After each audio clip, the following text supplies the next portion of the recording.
Good morning and welcome to coverage of the Thrustmaster 24 Hours of Estoril at Simply Race. You're here with Ben Turner. This is qualifying one, to daytime qualifying.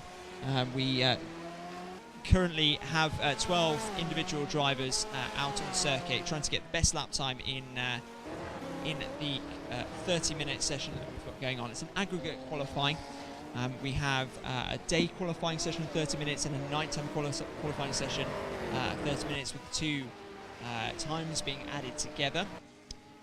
We will then be able to see who is the quickest team, and that will give us the grid for the Thrustmaster 24-hour race. At the moment, the drivers are just going out on their out laps. Each of the teams have allocated a certain qualifying tyre and the amount of fuel they're going to be running. So there is interesting. It's interesting though that some of the teams have chosen to have slightly less fuel and softer tyres. So they're looking to probably go into double amounts of stinting. So they'll have to come into the pits, change tyres, refuel, and go out for a second session. So it's been an interesting practice both last night and this morning. We've had some rain on the Estoril circuit, so drivers have been used to that. We've also had some very close lap times as well. Moments, both Simply Ace and Friction Racing are probably looking at the strongest teams out there at the moment. I think Friction were quickest last night. Let me just double check who was quickest this morning. Simply Ace were quickest this morning, so it'll be interesting to see what happens. The circuit conditions are very green at Estoril, just purely because of the fact that we're starting the weekend afresh with no tyre wear, sort of rubber down already.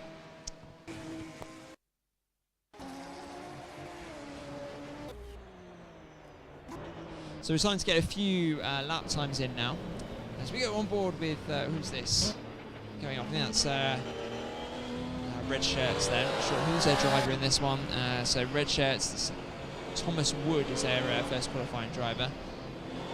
So these guys are in the Porsche. Quite a tricky little car to drive, as the Porsche. So let's have a look at the top of the standings. Purple helmets then, the quickest lap time so far, 1:36.458, which isn't too bad on a green track. Team Race Logic in second, just 700, so a second behind. Simply Ace have just got 2 seconds quicker than anyone else. So who's their quickest driver? Who's their driver at the moment? Michael Epps. So Team Hard driver Michael Epps. He's been driving the Bit Cup this year. Stopping him up straight away. These guys are only on, let's have a look, 12 litres of fuel, so imagine that Michael is looking to do, we're on board now with Michael, looking to just do a couple of fast laps, just trying to get past the Mission Motorsport car as they head down the hill here at Estoril. You can see the spanner in the middle of the screen, and that is the fact that Simply Ace have requested a pit stop, so they're all coming in to pit for tyres. One thing I will say is that the amount of time remaining in the top left-hand corner isn't going to be entirely accurate. We're actually 5 minutes in, which means there's 25 minutes remaining of qualifying. A little bit of a slide there from Michael. So we go through this GP section of the Estoril circuit. It's a vast sweeping right-hand corner, which was preferred by the drivers, which is why we went with the this layout of Estoril. There is a fiddly little chicane option that's available to us as well. So standings at the moment, Simply Ace. So Michael comes into the pits and switch to Downforce, who are currently in second place. So Downforce have moved up into second position as they come down the hill. 1:35.925. Their qualifying one driver is John Munro. I believe he's got quite a lot of both real world and sim racing experience. So they're driving the Aston, a very lovely Downforce Radio livery. They will be going live on Downforce Radio from 12:30. But you're here with us for now for the qualifying session. Friction Racing are currently in 3rd place. They're also Aston team. We go on board with their driver. Their driver is Rob. Sorry, no, that's not right. We were on board with Mark Winwood. Right at the front proper there. Ooh, it's a little bit of a laggy moment there. There's their Friction Racing rear wing, which is very lovely and well made. It's quite a tricky corner here. It's got a tight left-hand corner. You brake as late as possible. So hug very, very tight to the apex. A bit wide there, I would say, from Mark. Maybe lost a little bit of time. But now we've got helmets down in 4th place. Oh, that's Friction in the pits.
Okay, so Mike Yao on the microphone now. Ben's currently preoccupied at the venue. So just looking at the qualifying time, Simply Ace still at the top there, 1:34.458. 1.1 seconds ahead of Friction Racing. We do know Friction Racing, though, do have the speed. Last night, during the practice session, they were the quickest. So it'll be definitely interesting. It's good to see Downforce Racing there in 3rd, 1.4 seconds behind Simply Ace. Currently watching Team Purple Helmets, the Ashton's team.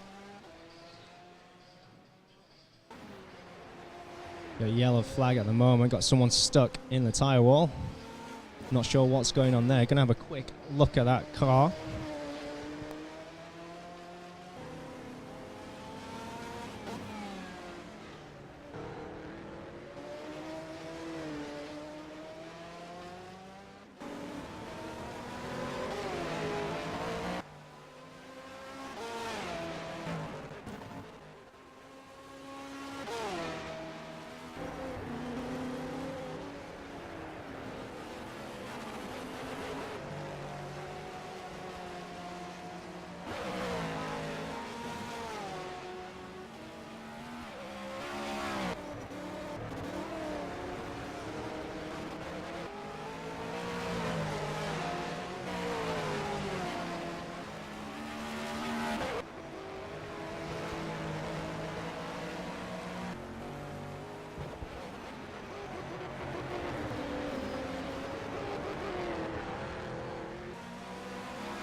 So on board now with Friction Racing. So this is Mark Woodward as we come into turn number 1. Really early braking point, just where the concrete is on the left-hand side. If you slow down, we're coming up to Mission Motorsport ahead. There's some Ability logos on the back of that car. Very fast right-hand corner here. He's always going to squeeze on the inside. He has over the curves.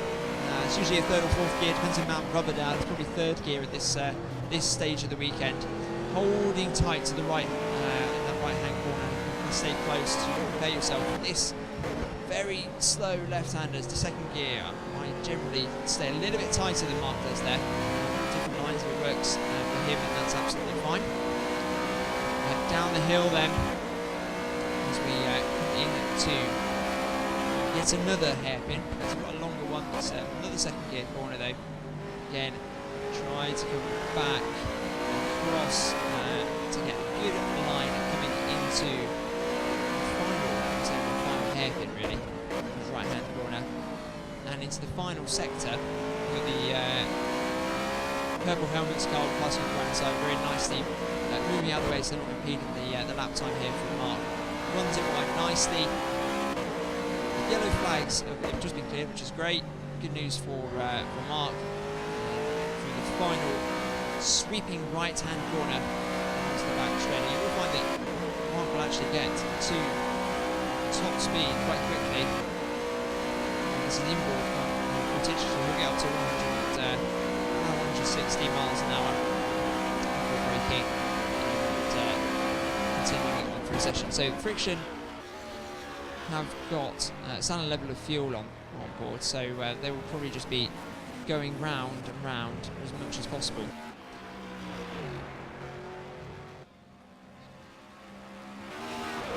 So Simply Ace then 0.8 of a second ahead of our second place team, Downforce Racing.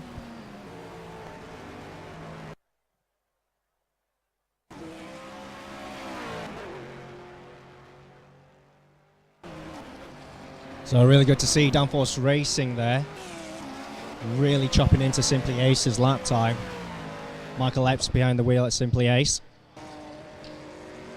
With Downforce Racing, just going to check who's currently in the car, and that's Jake Sanson's the actual team manager, but John Monroe is quali driver 1.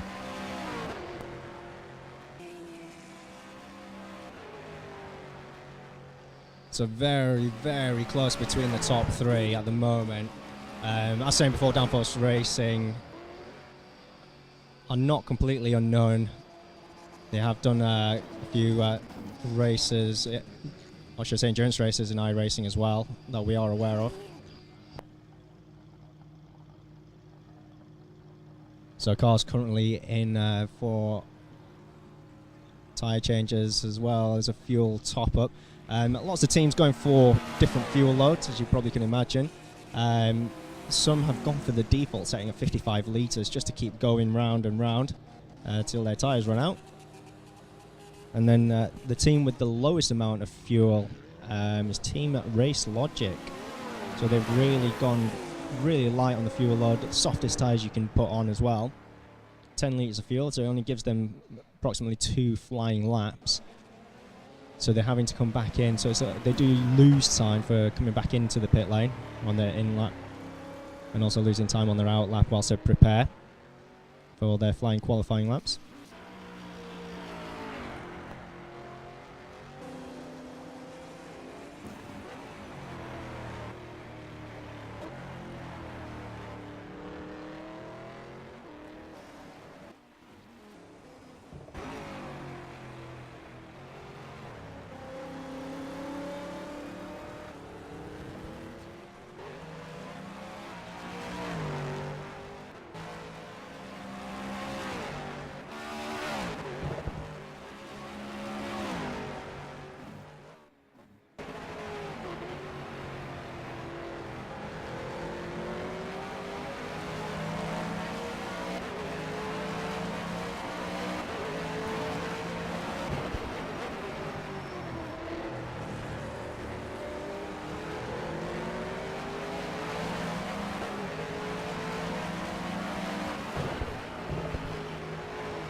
Okay, so just scrolling through different teams at the moment.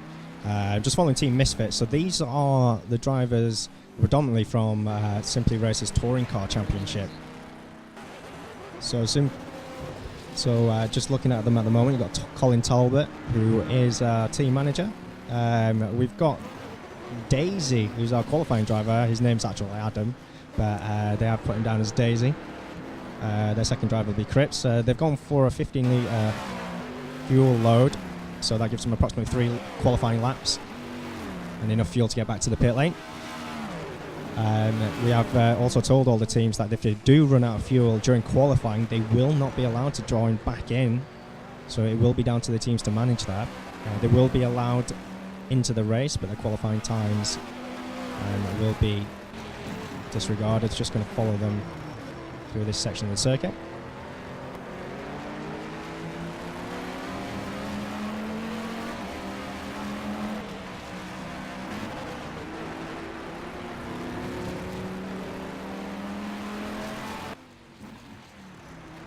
So Team Misfits there, you can see the little spanner on top of their vehicle. So they have requested a pit stop. So they'll come in, change driver, and also, quite possibly, refuel.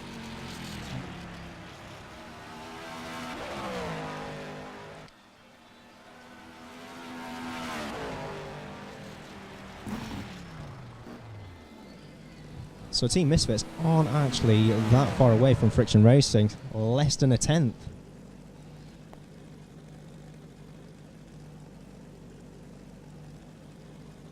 Oh, it has also started raining towards the end of the session, so we're not sure if we're going to see too many good lap times at the moment. However,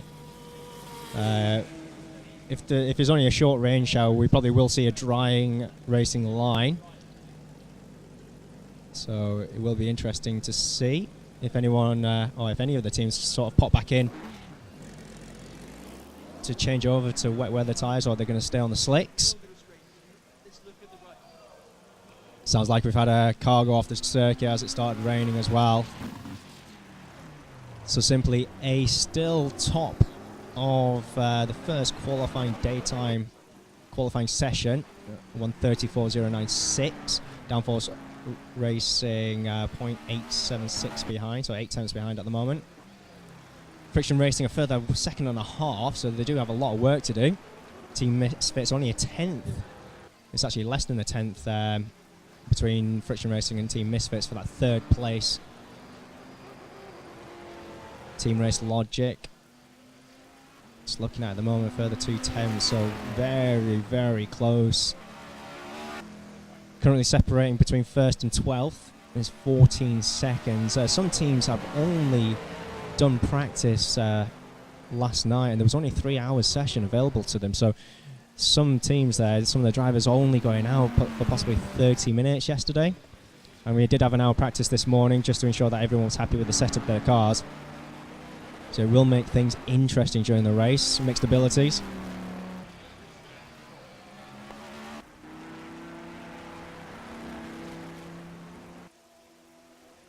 So just confirming with race control, we do have 10 minutes left of qualifying session number 1.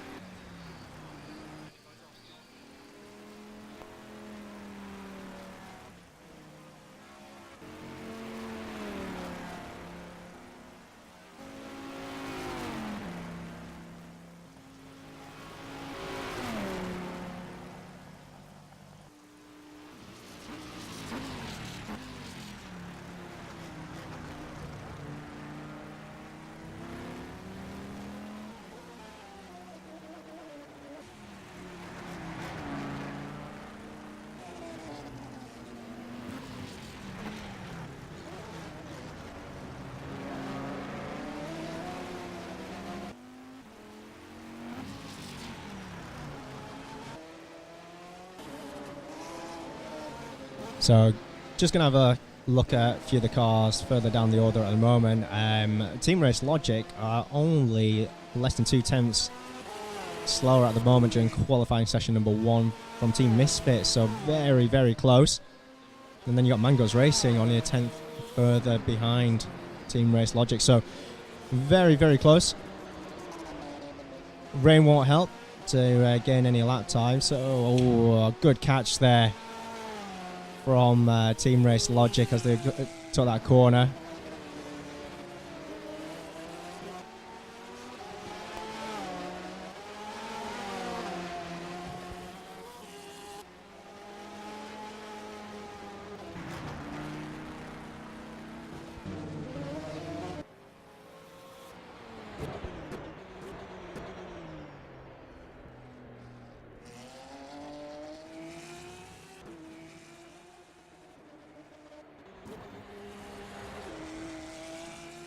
So during the race itself, we will have more insights on the teams and drivers. We'll also do some interviews as well. If there are any questions that you want to fire out to the drivers, potentially if you want to ask them about race strategies, tyre choices during the race, or anything silly, I'm sure we will be happy to oblige and speak to those particular drivers. If you've got someone here today that you want to watch as well, we'll try and stick them on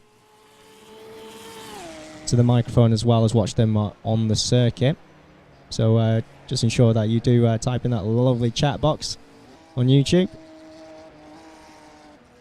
Also, it'd be good to know where everyone's watching from as well. We do know that Arnaud, who normally does watch it over in France, is actually with us today, taking part here at Simply Race.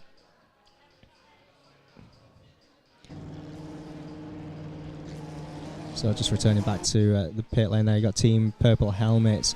They generally are a bit further up the grid normally. A few of the drivers do take part in SRTCC. However, currently sat in 7th place.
So currently watching Barracuda team. Loving the tagline there on the back of the car, not a Ferrari. Just talking to the team before, and because of the Ferrari red that they went for, someone mentioned in their team that it looks like one, so they decided to stick that sticker on the back. Looks like they're doing this for sport relief as well.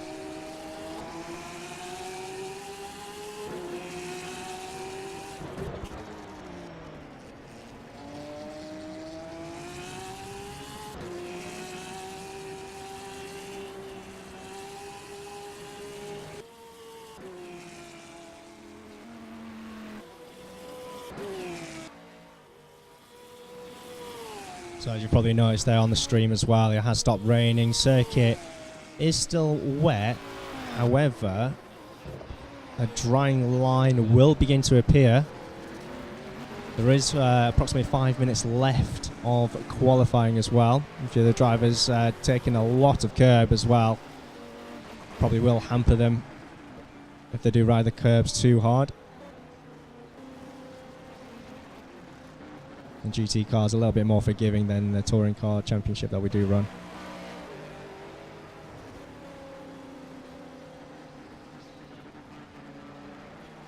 Mission Motorsport just going off the track there. So still having a quick look with what the other teams are up to. Storm and Camel back down in 10th. The 139.145. Mission Motorsport in 11th. And it's good to see Mission Motorsport here today. If you do have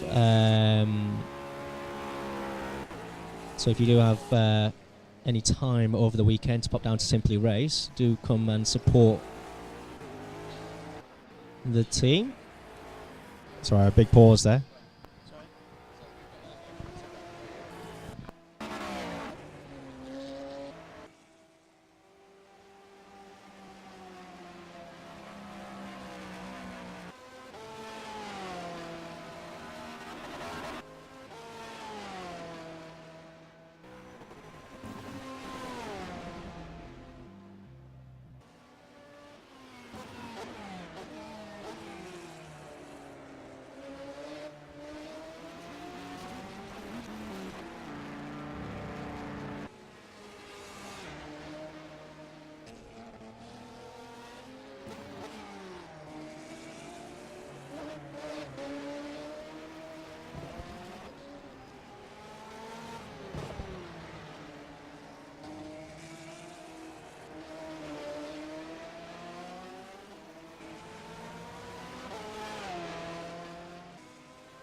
Okay, so the Type 100 has just asked, can you ask Cameron Tinkler, could you just give me a heads up which team Cameron is currently racing for, and he will be able to, oh well, I'll try and find him amongst the teams.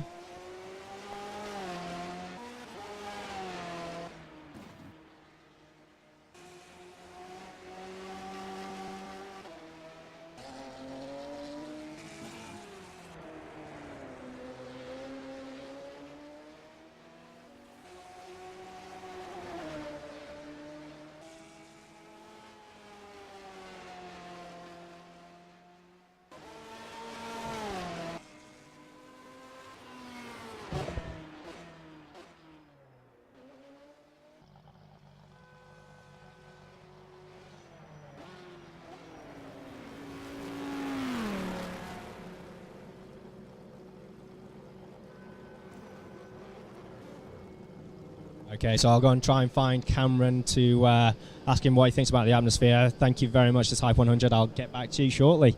Currently looking at Race Logic in the pit lane. Let's go back to the other teams out on circuit. Friction Racing, third place. Very close between second and ninth. Only 2.5 seconds. Well, 2.7 seconds if we're being exact, between second and ninth. So very, very close. Downforce Racing have just come back out of the pit lane after a driver change and also tyres and fuel. And just watching Simply Ace as well, fast approaching teams of purple helmets.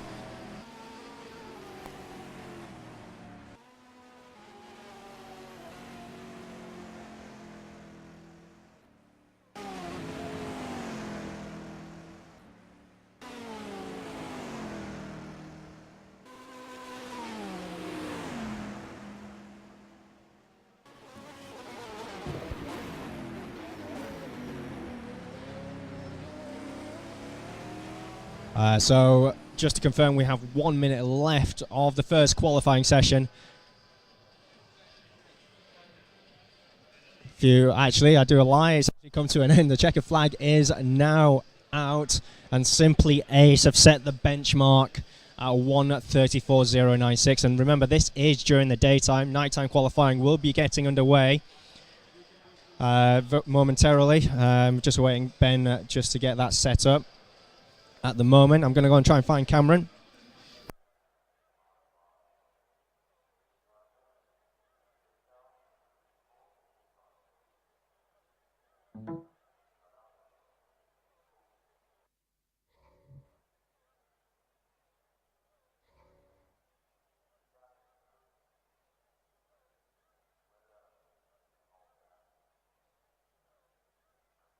Okay, so I finally found Cameron here.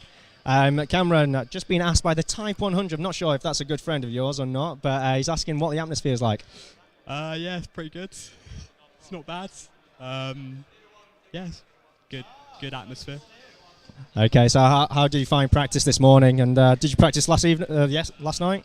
Nah, we've only just got here and some of us haven't practiced at all. So we've had like 20 minutes most between all of us. Are you nervous about the competition? Not really, no. You're going to do this then? Yeah. Don't mind. All right, thank you very much, Cameron. I'll leave you to it.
So we do have quite a lot of questions from the drivers, as you probably can imagine here at race control and at the desk.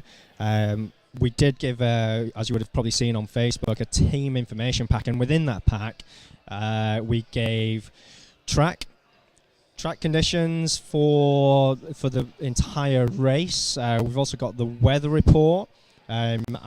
As it stands at the moment, 29 degrees, but, however, going into the evening/morning, there is a chance of rain at approximately 6 a.m. However, just like any weather report, it's only as accurate as pointing your finger in the air sometimes, so we will have to wait and see. So it looks like we are going to be going green in approximately 8 seconds' time by the sounds of it as well. So here we go, 3, 2, 1, and there we go. So the session is now green for nighttime qualifying. So you'll see the cars exiting the pit lane. So we're just going to go through the teams who and which drivers are going to be out on circuit as well. So Mission Motorsport haven't actually given us a name for the second driver in their car. Nighttime qualifying. I've just checked it. It's Chris Yates that's now in the car for Mission Motorsport. Cameron Tinker is for Team Red Shirt, Sir Downforce Racing, Piers Pryor, Storming Camel, Nick Grove, Barracuda, Nathan Burton. So that's these are all in pod order. 111 Motorsport, Jim Leake, Team Race Logic, and Jesper being flown in for this particular 24-hour race by Team Race Logic. Friction Racing, Dean Prescott. Purple Helmets have put Jack Ashton in the seat. Team Misfits have gone with Callum Cripps. Mangoes Racing, Jim is now in the seat. Simply Ace have put Bradley Philpott, and you've probably heard that name before. He is down here quite a bit. Also racing in the Silverstone 24-hour at the beginning of April as well. So here we go. Just watching everyone drive through. You'll see the headlights on all of the cars. Let's get this qualifying session done. So it will be an average of the 2 lap times, Ben. correct. Yeah. So we'll add the two laptops together, just putting together the sort of spreadsheet to automatically do that for us, which will be updated in a second. But obviously, it's looking quite good for the top drivers. Very close actually. Top 9 separated by just 2.5 seconds, I believe, at the end of the first qualifying. So night time will be quite key, I believe. Fantastic. So close things happening. Okay, so no one's posted their lap times. I think a lot of them are sort of getting used to the nighttime conditions as well. You will notice when an array of cars are together, it does get very, very bright with the headlights that they do have on the cars.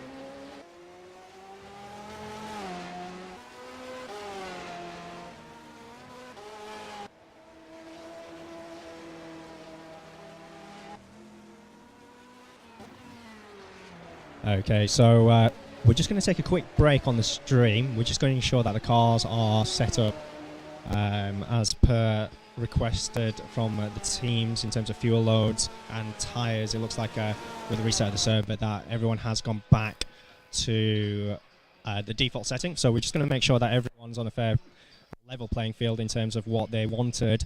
We will be back shortly.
Okay, so I do apologise for the delay there. We are back underway, so you will see the stream restarted.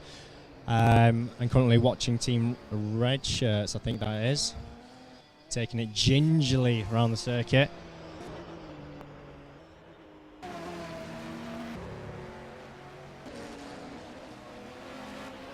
So you won't be able to see this, but food has been served. A lot of drivers sort of disbanding from their own teams and actually feeding themselves and ignoring their drivers.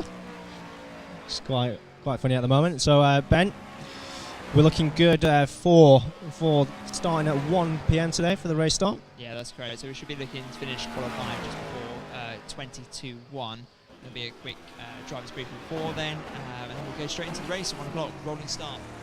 So the rolling start will probably start about 12:58. So we should cross the line on this station by 1 o'clock, which then gets us underway for the race. So what do you think is going to be the biggest factor to sort of count in for the teams, especially in sim racing? What's the biggest thing that they're going to have to, or what's the biggest issue they may encounter? I think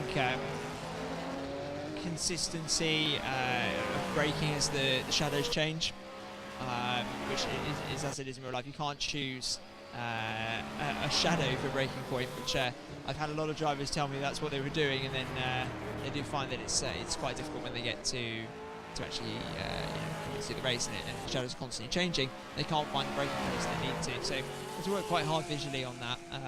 They're also going to take off their tyres.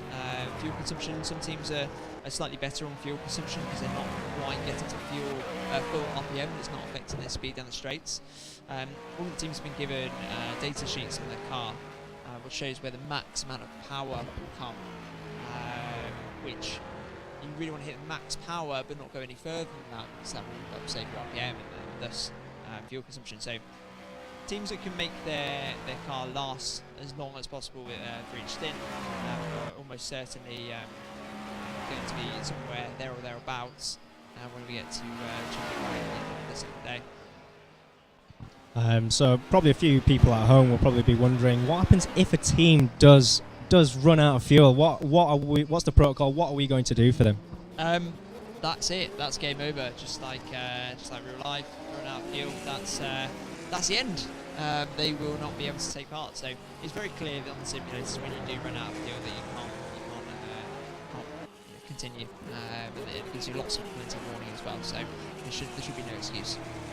Okay, so just like your car there, you just got to keep an eye out for that red light, as they say, or yellow in some cars. Just keep an eye on the fuel light. It will appear on the top left-hand side for the drivers on the screen as well. So the rules have been set from the beginning. So we're 3 minutes into the session now, and Simply Ace top of the qualifying board now, 1:34.558. So not as quick as their daytime at the moment, but bear in mind they've only completed one lap. So lots of things going on. Just looking on the stream at the moment, Downforce Racing taking it gingerly. I think they're trying to get out of the way of some of the quicker drivers there. There you go, that was perfect. Allowing, I think that's Team Misfits it was, wasn't it? The Viper driving past. So having a good look. Just gonna have a quick scroll at the other teams. So friction racing there, and catching up. Team Purple helmets as well. So all different drivers this time for the night time, and look at that, Team Race Logic 6/10 behind Simply Ace. So it is going to be very, very close in this qualifying session. Looking at the top times, as you can probably tell now as well, it has spread out a lot more due to the night time. People still trying to find their way, and as you probably would have heard from Callum before, a lot of drivers haven't had as much practice as they probably would have needed for tonight's or today's 24 hours. So no doubt racing line will also start appearing as more rubber is laid down. Ben was talking about the circuit being very green at the start of today. Even after 1 hour's practice, not much rubber has gone down.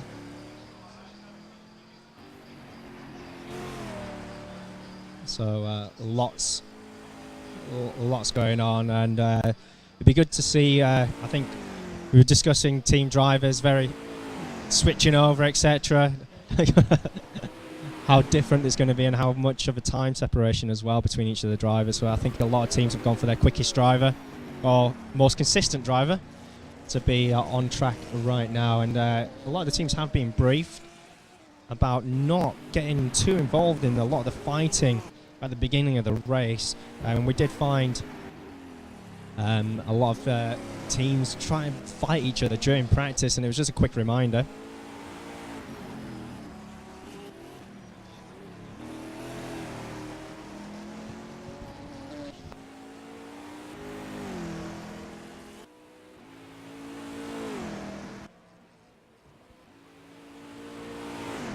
So Team Race Logic has requested a pit stop.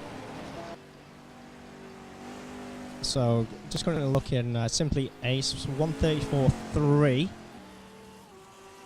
quickest lap time. Just looking back down the table at the moment, 12th place Team Red Shirts, 43 seconds adrift. So that driver definitely needing to find their way around the circuit. I think that was Callum who we spoke to before.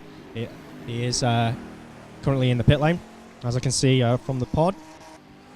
Let's go and try and find him. There we go. So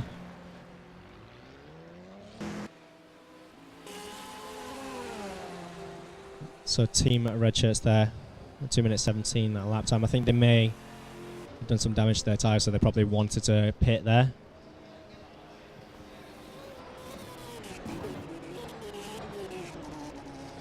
So that's what you will see above also for the back markers, so drivers out of the way. It looks like got a car that had stopped their friction racing and pulled off the circuit, but I think they're back underway. I don't know if they had a technical issue, but it seems to have resolved itself.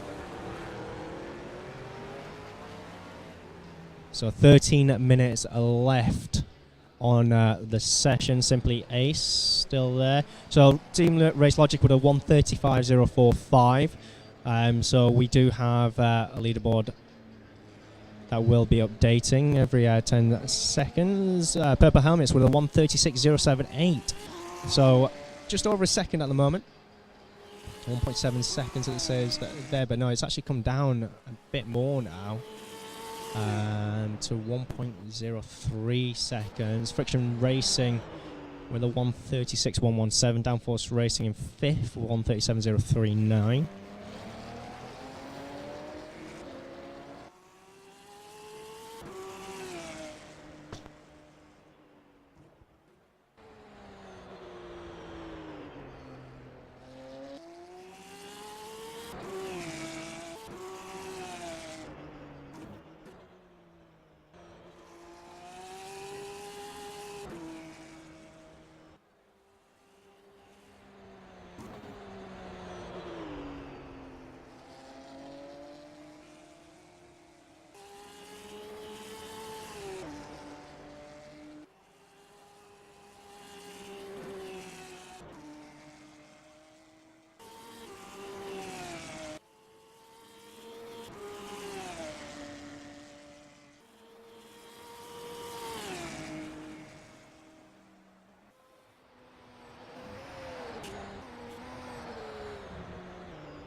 So apologies. There will be probably a few gaps during the 24 hours, as you probably imagine.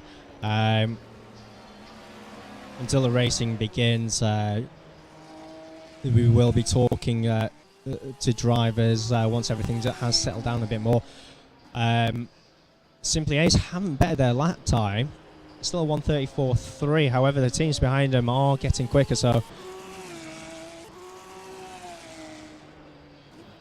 a few teams still putting in their laps. Team Red Shirts there have only posted one flying lap as well.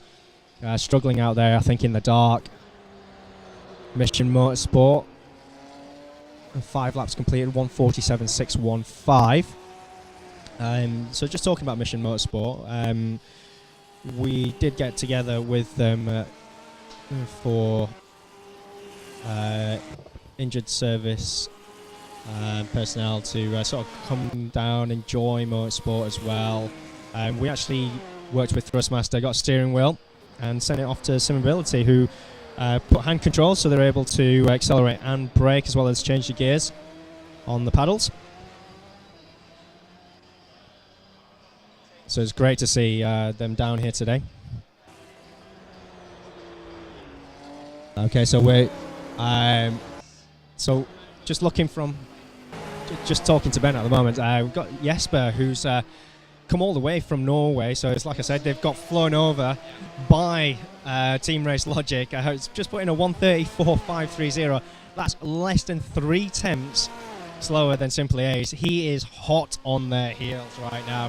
New set of boots, light fuel load. He is going to post a quick lap time. We're going to keep a close eye on them as he makes his way around the circuit. Very controlled. And just keeping a close eye on them at the moment.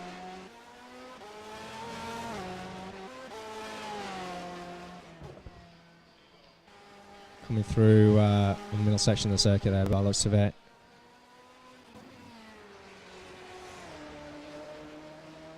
Very, very tidy. Hugging the curves.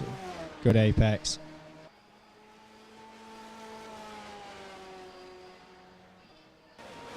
He's making his way back down the back straight as he comes across the line. Oh, Simply Ace have just posted a 1:34.120. They've responded. And Bradley Philpott there posting a good quick lap time, so jumping back up again. I think they probably were listening to me.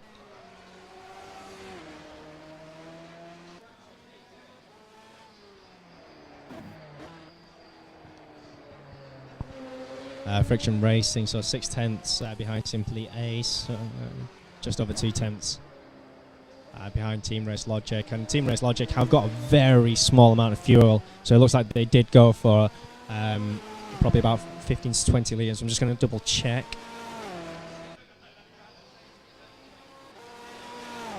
So Race Logic went for 10 litres fuel, so only 2 flying laps. So is it going to cost them as they come back in on their in lap, needing to refuel, quickly change tyres again? We haven't given anyone a sort of a limited amount of tyres, so it's up to them. They can use as many as they want during qualifying and especially during the race as well. It is entirely down to team strategy. Chris there shouting out, go Team Friction. Or Friction Racing even. And they've just posted another quick time, 1:34.762.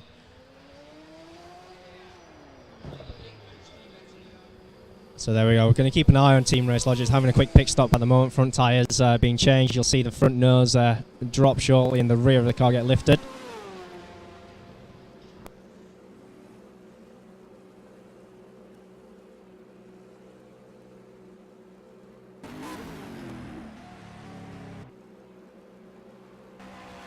So Simply Ace have just been into the pit lane and oh no, they're coming into the pit lane. Do apologise. No, that's Friction Racing. I'm getting myself all confused right now.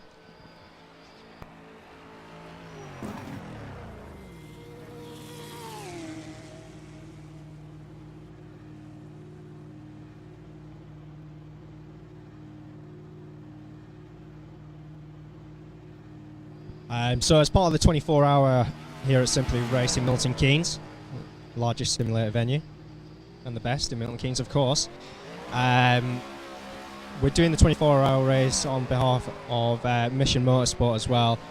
Ben will be posting a link to the My Donate page for Mission Motorsport. So if you do have a couple of pennies lying around, please do donate generously to a great cause for our injured soldiers. There was a post by Darren Kirk with a great video of them, Anglesey, taking part in the, was it a 24-hour, Ben? Yeah, so we're just confirming that, but they did take part in the 24-hour, which Toyota actually lent them the car, which was really nice of them.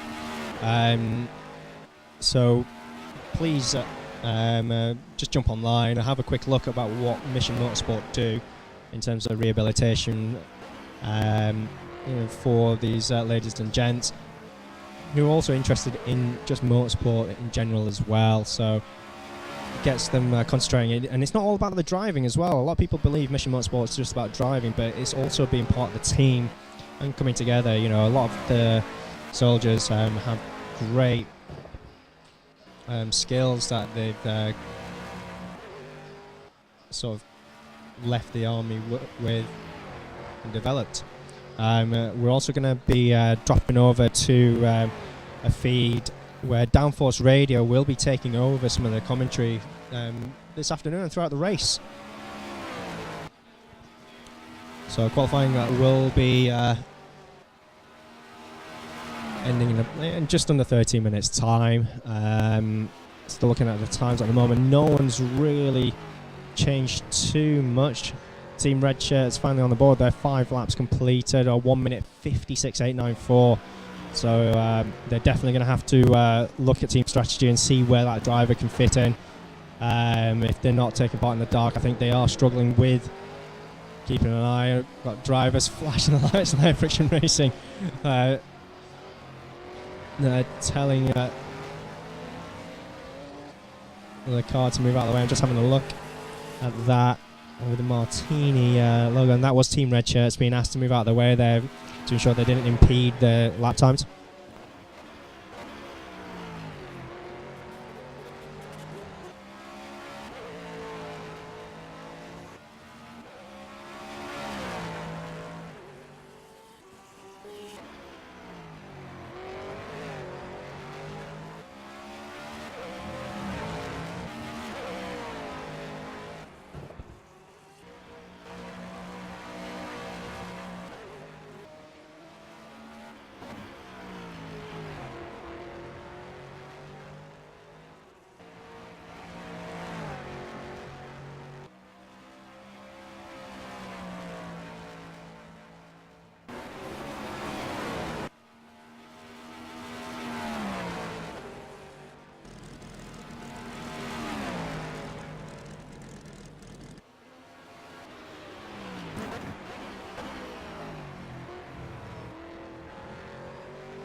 Okay, so also just a quick note, Simply Ace posting a 1:33.766. That is quick in the dark.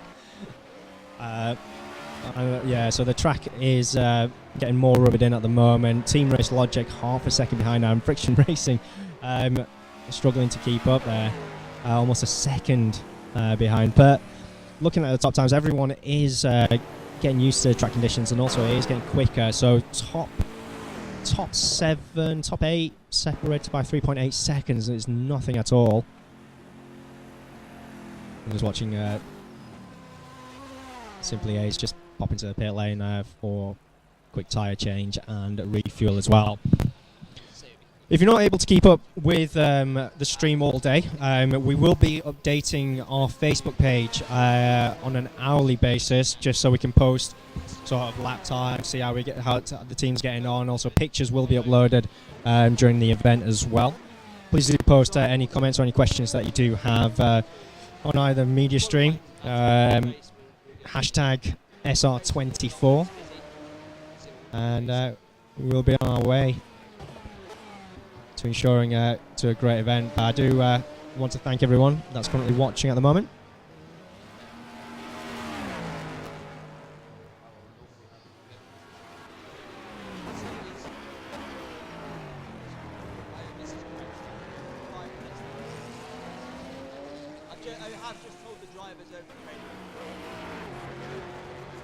So I've just got confirmation from Ben. We do actually have 5 minutes left remaining. So the top left-hand side clock that you are seeing counting down is correct. So I do apologise for saying that there's 10 minutes remaining before. So it is getting closer and closer to the end of qualifying, and on this nighttime qualifying anywhere as well. So times will be put together, and their average will be spat out, as they say, of the computer.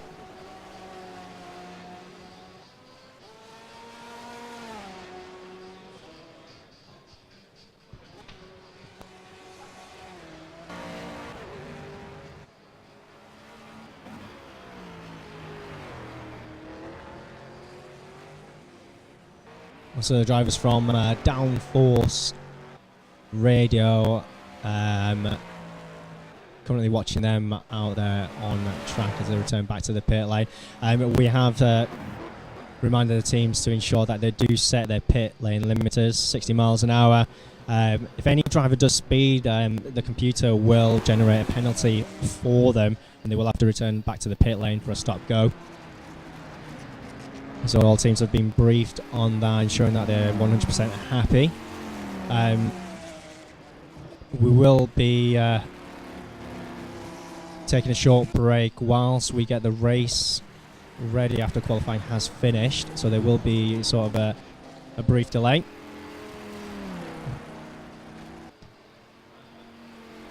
Just currently watching different teams. So Barracuda, just watching them. Yeah, so we're just talking about Barracuda. They were struggling at the beginning of practice, really, weren't they, Ben?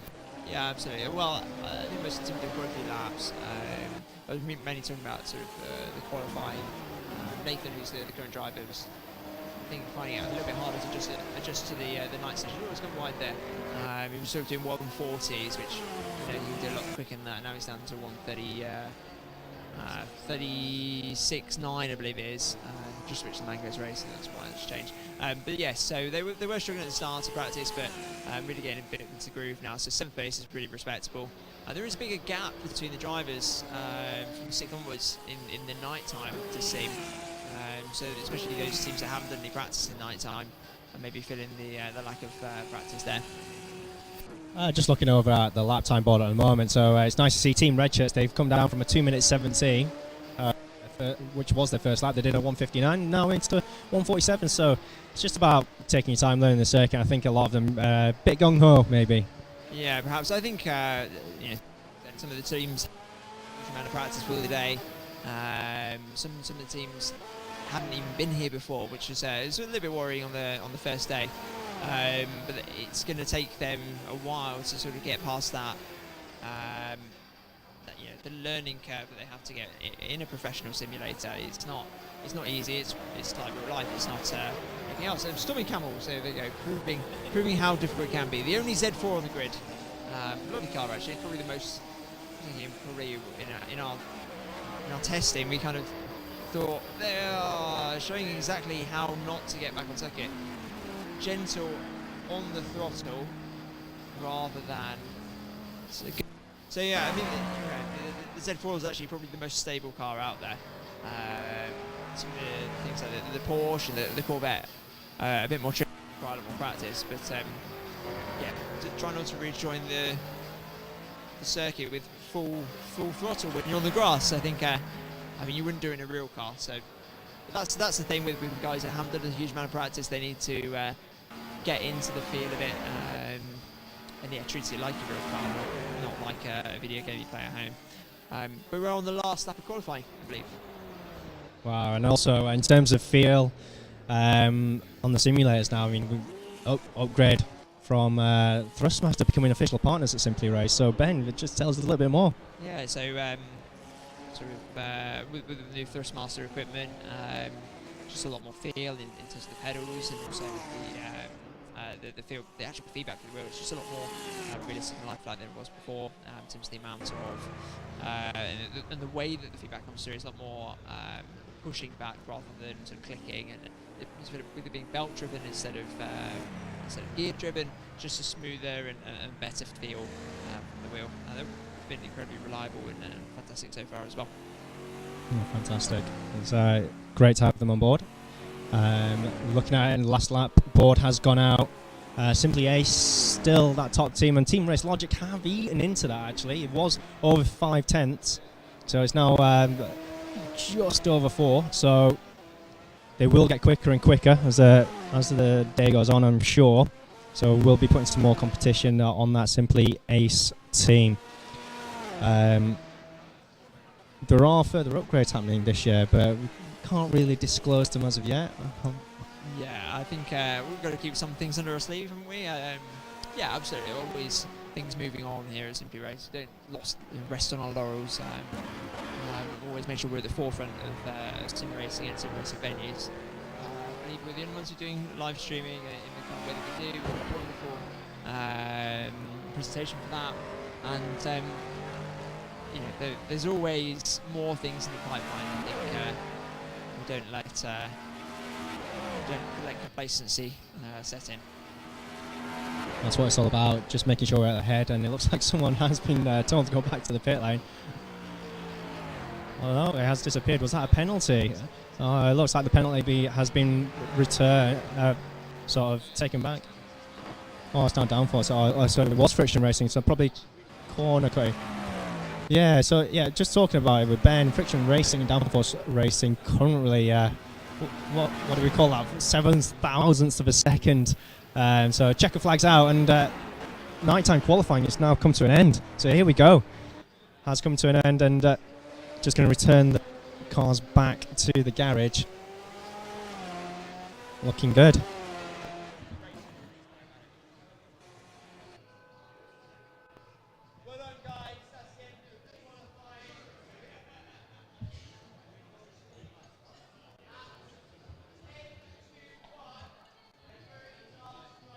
Okay, so everyone watching on the live stream, we will be with you back just before 1 p.m. And I think Downforce Radio may be taking over on the commentary for the beginning of the race. So we'll be back, and the pace car will get this race underway for the Thrustmaster 24-hour Estoril here at Simply Race Milton Keynes.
Before, Ben. It's fine.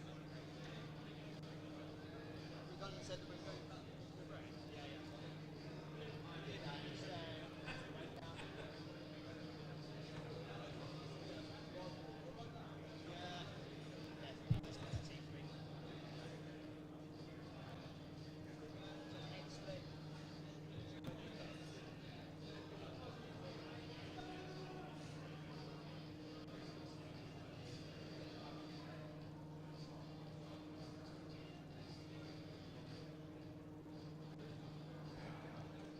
So whilst we're waiting, we'll give a quick overview about who's here today, Ben.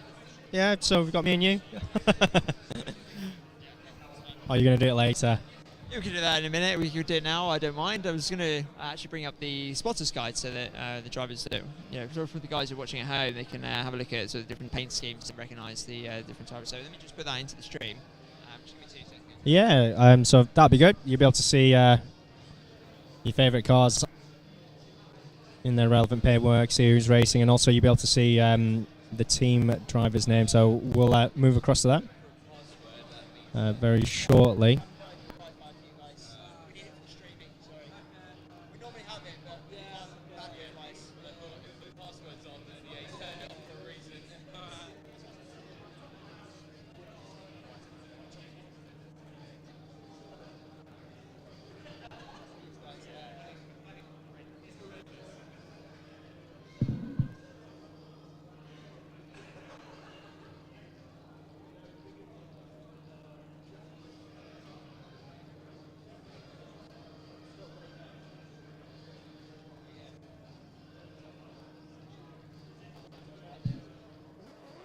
So, guys, you can see on your screen the spotters guide. So that will show you who's in which simulator, which colour scheme, and you can recognise the different teams.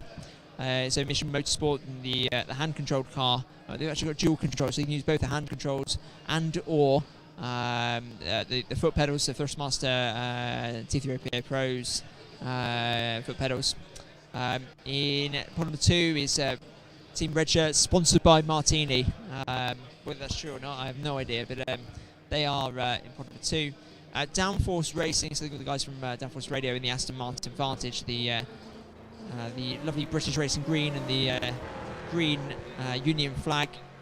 Stormy Camel in number 4 and the only Z4 represented on the grid, with the lovely camel on both the top and the side of the car. Barracuda, who are not a Ferrari, they're in a Porsche. That actually says "not a Ferrari" on the back bumper, and they also have novice plates on as well. So you'll see that on the car. They've got a yellow background with a black cross. Then we've got 111 Motorsports with the Ferrari 458. First of the Ferraris we're going to go through. There's actually 3 Ferraris on the grid. Sponsored by Race.it. So we're moving on to Team Race Logic, product number 7. Another Ferrari 458. The guys from Team Race Logic, obviously, they produce all of the V-Box equipment based in Buckingham. So we've got a lot of those guys down here, 8 in that team. So they should be nice and fresh. They've done lots of practice as well. Plenty of practice coming into it, so they'll be a good and consistent team and one to look out for. We've just seen that Jesper Pedersen has put in a really good time for them in night-time qualifying. Friction Racing, probably one of the favourites in number 8. The Aston Martin Vantage, probably one of the nicest paint schemes I think we've got as well. Really nice work there from Dean Prescott. They will be somewhere up there on qualifying. We're just waiting to bring you the aggregate qualifying results. But that's the orange, white and black car with a Simply Race on the side. The very distinctive purple helmets team in number 9, as sponsored by Ashton's. They are, they've done quite a lot of practice. They've done a lot of SRTCC. They've got a lot, so the Simply Race Touring Car Championship. There's lots of drivers in that. We also have a lot of other regulars who aren't doing SRTCC, but they've done a lot of practice. So I do think that they're in for a shout for a podium for sure. Moving on to number 10, the only Dodge Viper on the grid. Team Misfits, we were a group of regular drivers here at Simply Race who were unable to form a team by themselves. We've put them all together. So there's lots of regular and very quick drivers in that team. Sponsored by SRTCC and Simply Race. So that's the Dodge Viper. You've got Mangoes Racing in the Porsche 997. Yes, I think they're somewhat regretting the mid-engine choice of the Porsche. To make it a little bit snappy in the corners potentially. Hello, Bobby. Thank you for turning up and watching the stream. And in number 12, we've got Simply Ace. We've got a couple of pros in Mike Epps and Phil Bradport, or Bradley Philpott, sorry, and Arnaud Tinet. He's come all the way from France, from Paris. I've been practicing my my French with Arnaud over the last week. So, international team there with Simply Ace. I think Mike also races under the New Zealand flag quite often. So we've got Simply Ace, who are very international, and we've got a lot of people from all around the country. So should be very exciting. So that's the spotter scope. We'll leave that up for a second. I'm just going to go and get the drivers ready and pass you back on to Mike.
Okay, so Ben currently preoccupied getting the qualifying sessions aggregated together and to ensure that everyone starts on the correct starting positions. Hello, awesome M Minecraft. Welcome to the live stream here at Simply Race Milton Keynes.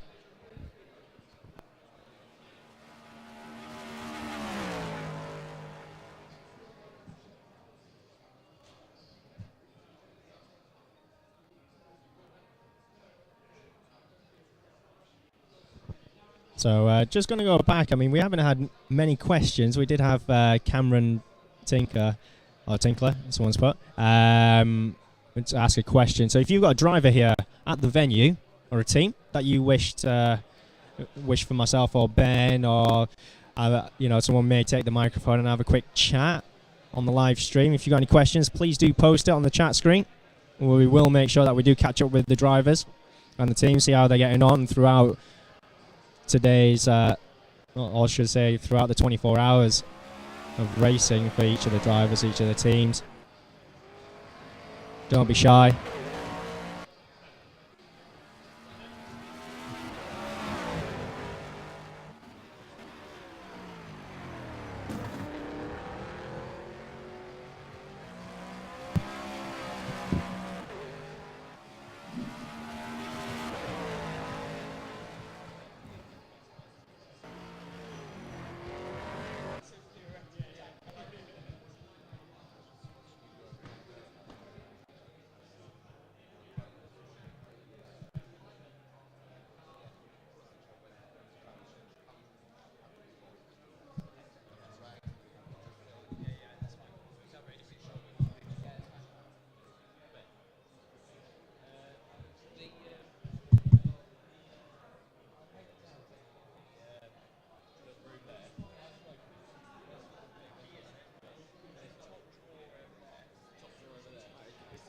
To have a black marker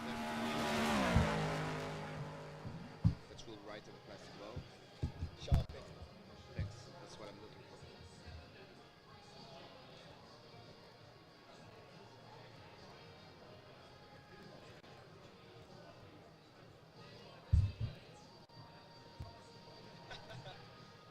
Okay, so I've just seen Alex ask a question here. So he's supporting Simply Ace, and he wants me to ask how many hours of testing Bradley has done. So I'm going to try and find Bradley.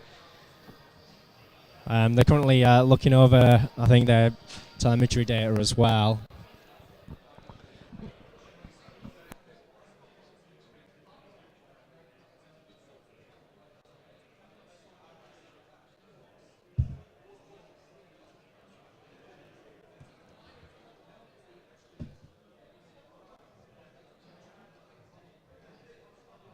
Okay, so Bradley, I found Bradley. I'm going to speak to him. Alex has just asked how many hours of testing has been done here at Simply Race by yourself.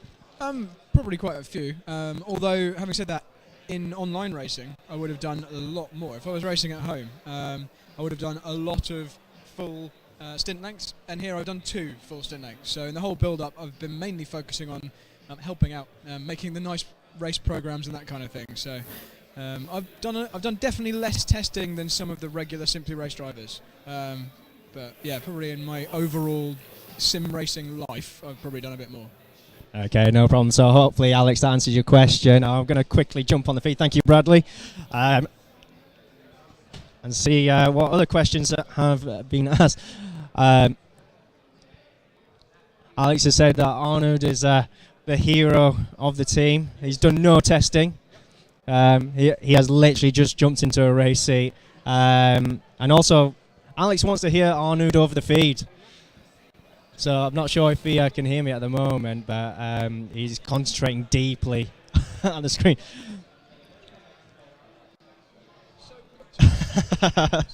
Okay, so yeah, I will probably not repeat that over the feed, Alex, but he has only done a couple of hours. I do know that because he has been very, very busy helping Ben out, ensuring that we didn't have any technical issues during the 24 hours, so fingers crossed it all goes well.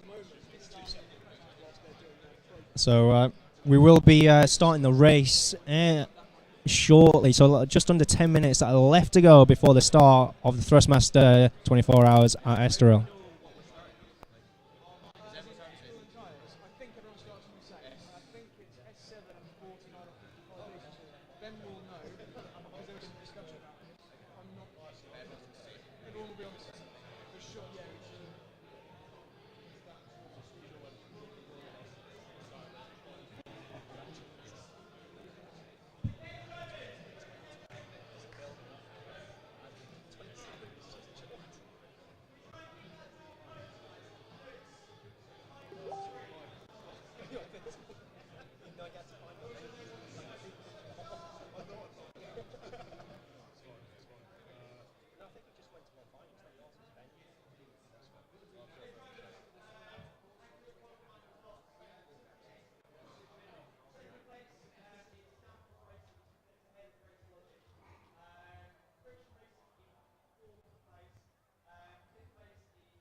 We'll need to have a look at that chat.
fuel, that's it.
So here we go. We are ready for the start of the Thrustmaster 24. Jake Sanson here, broadcasting both on YouTube via the Simply Race YouTube feed and Downforce Radio. You can keep in touch with us all the way through the 24 hours of the Simply Race 24. Some great messages already on the YouTube feed, and we're going to keep reading those out all the way through. We've had some in the last couple of minutes, actually, while we've just been working our way through the grid. LJ Garnett has written, Darren, where is Dean? I thought he would be easier to spot. And Dan Fox has said, tell Darren the camera definitely adds £20. You rude coit. How dare you? What an absolute covish statement to make.